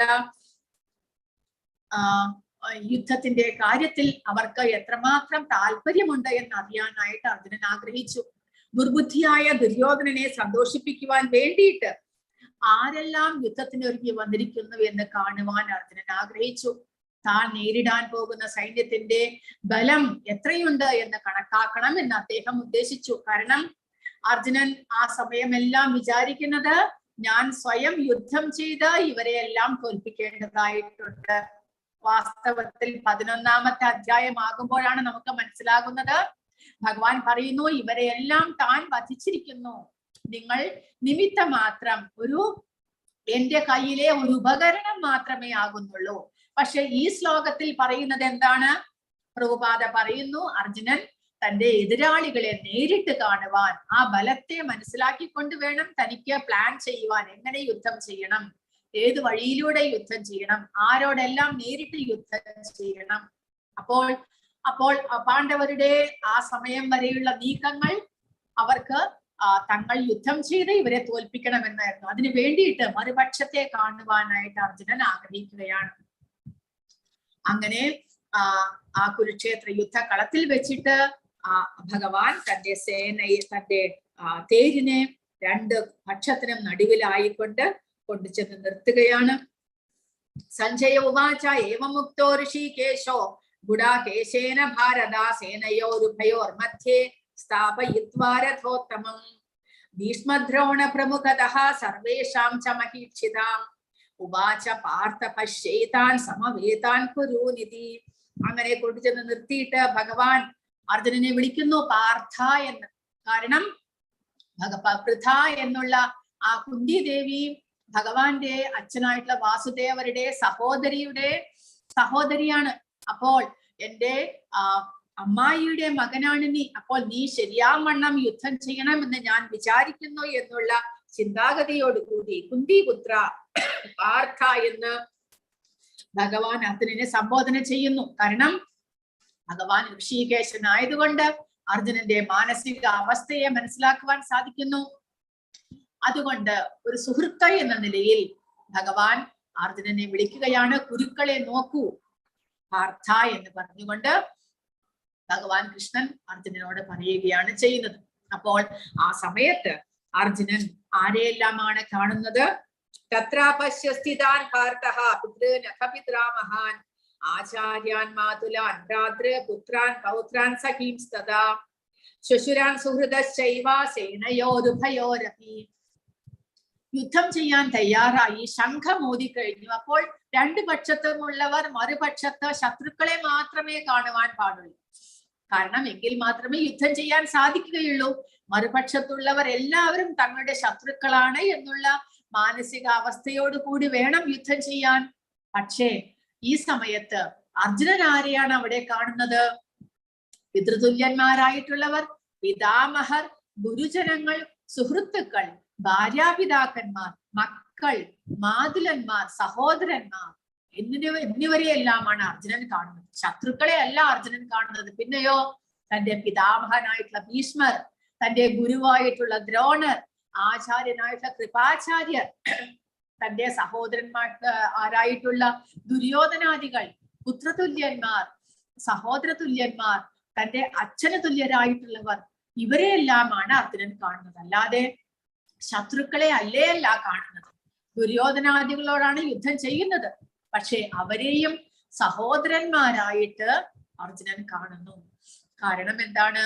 എല്ലാവരോടുമുള്ള ദയ, കൃപ, അനുകമ്പയാണ് അർജുനന്റെ മനസ്സിൽ അപ്പോൾ വരുന്നത്. കാരണം അർജുനൻ ഒരു ഭക്തനായതുകൊണ്ട്.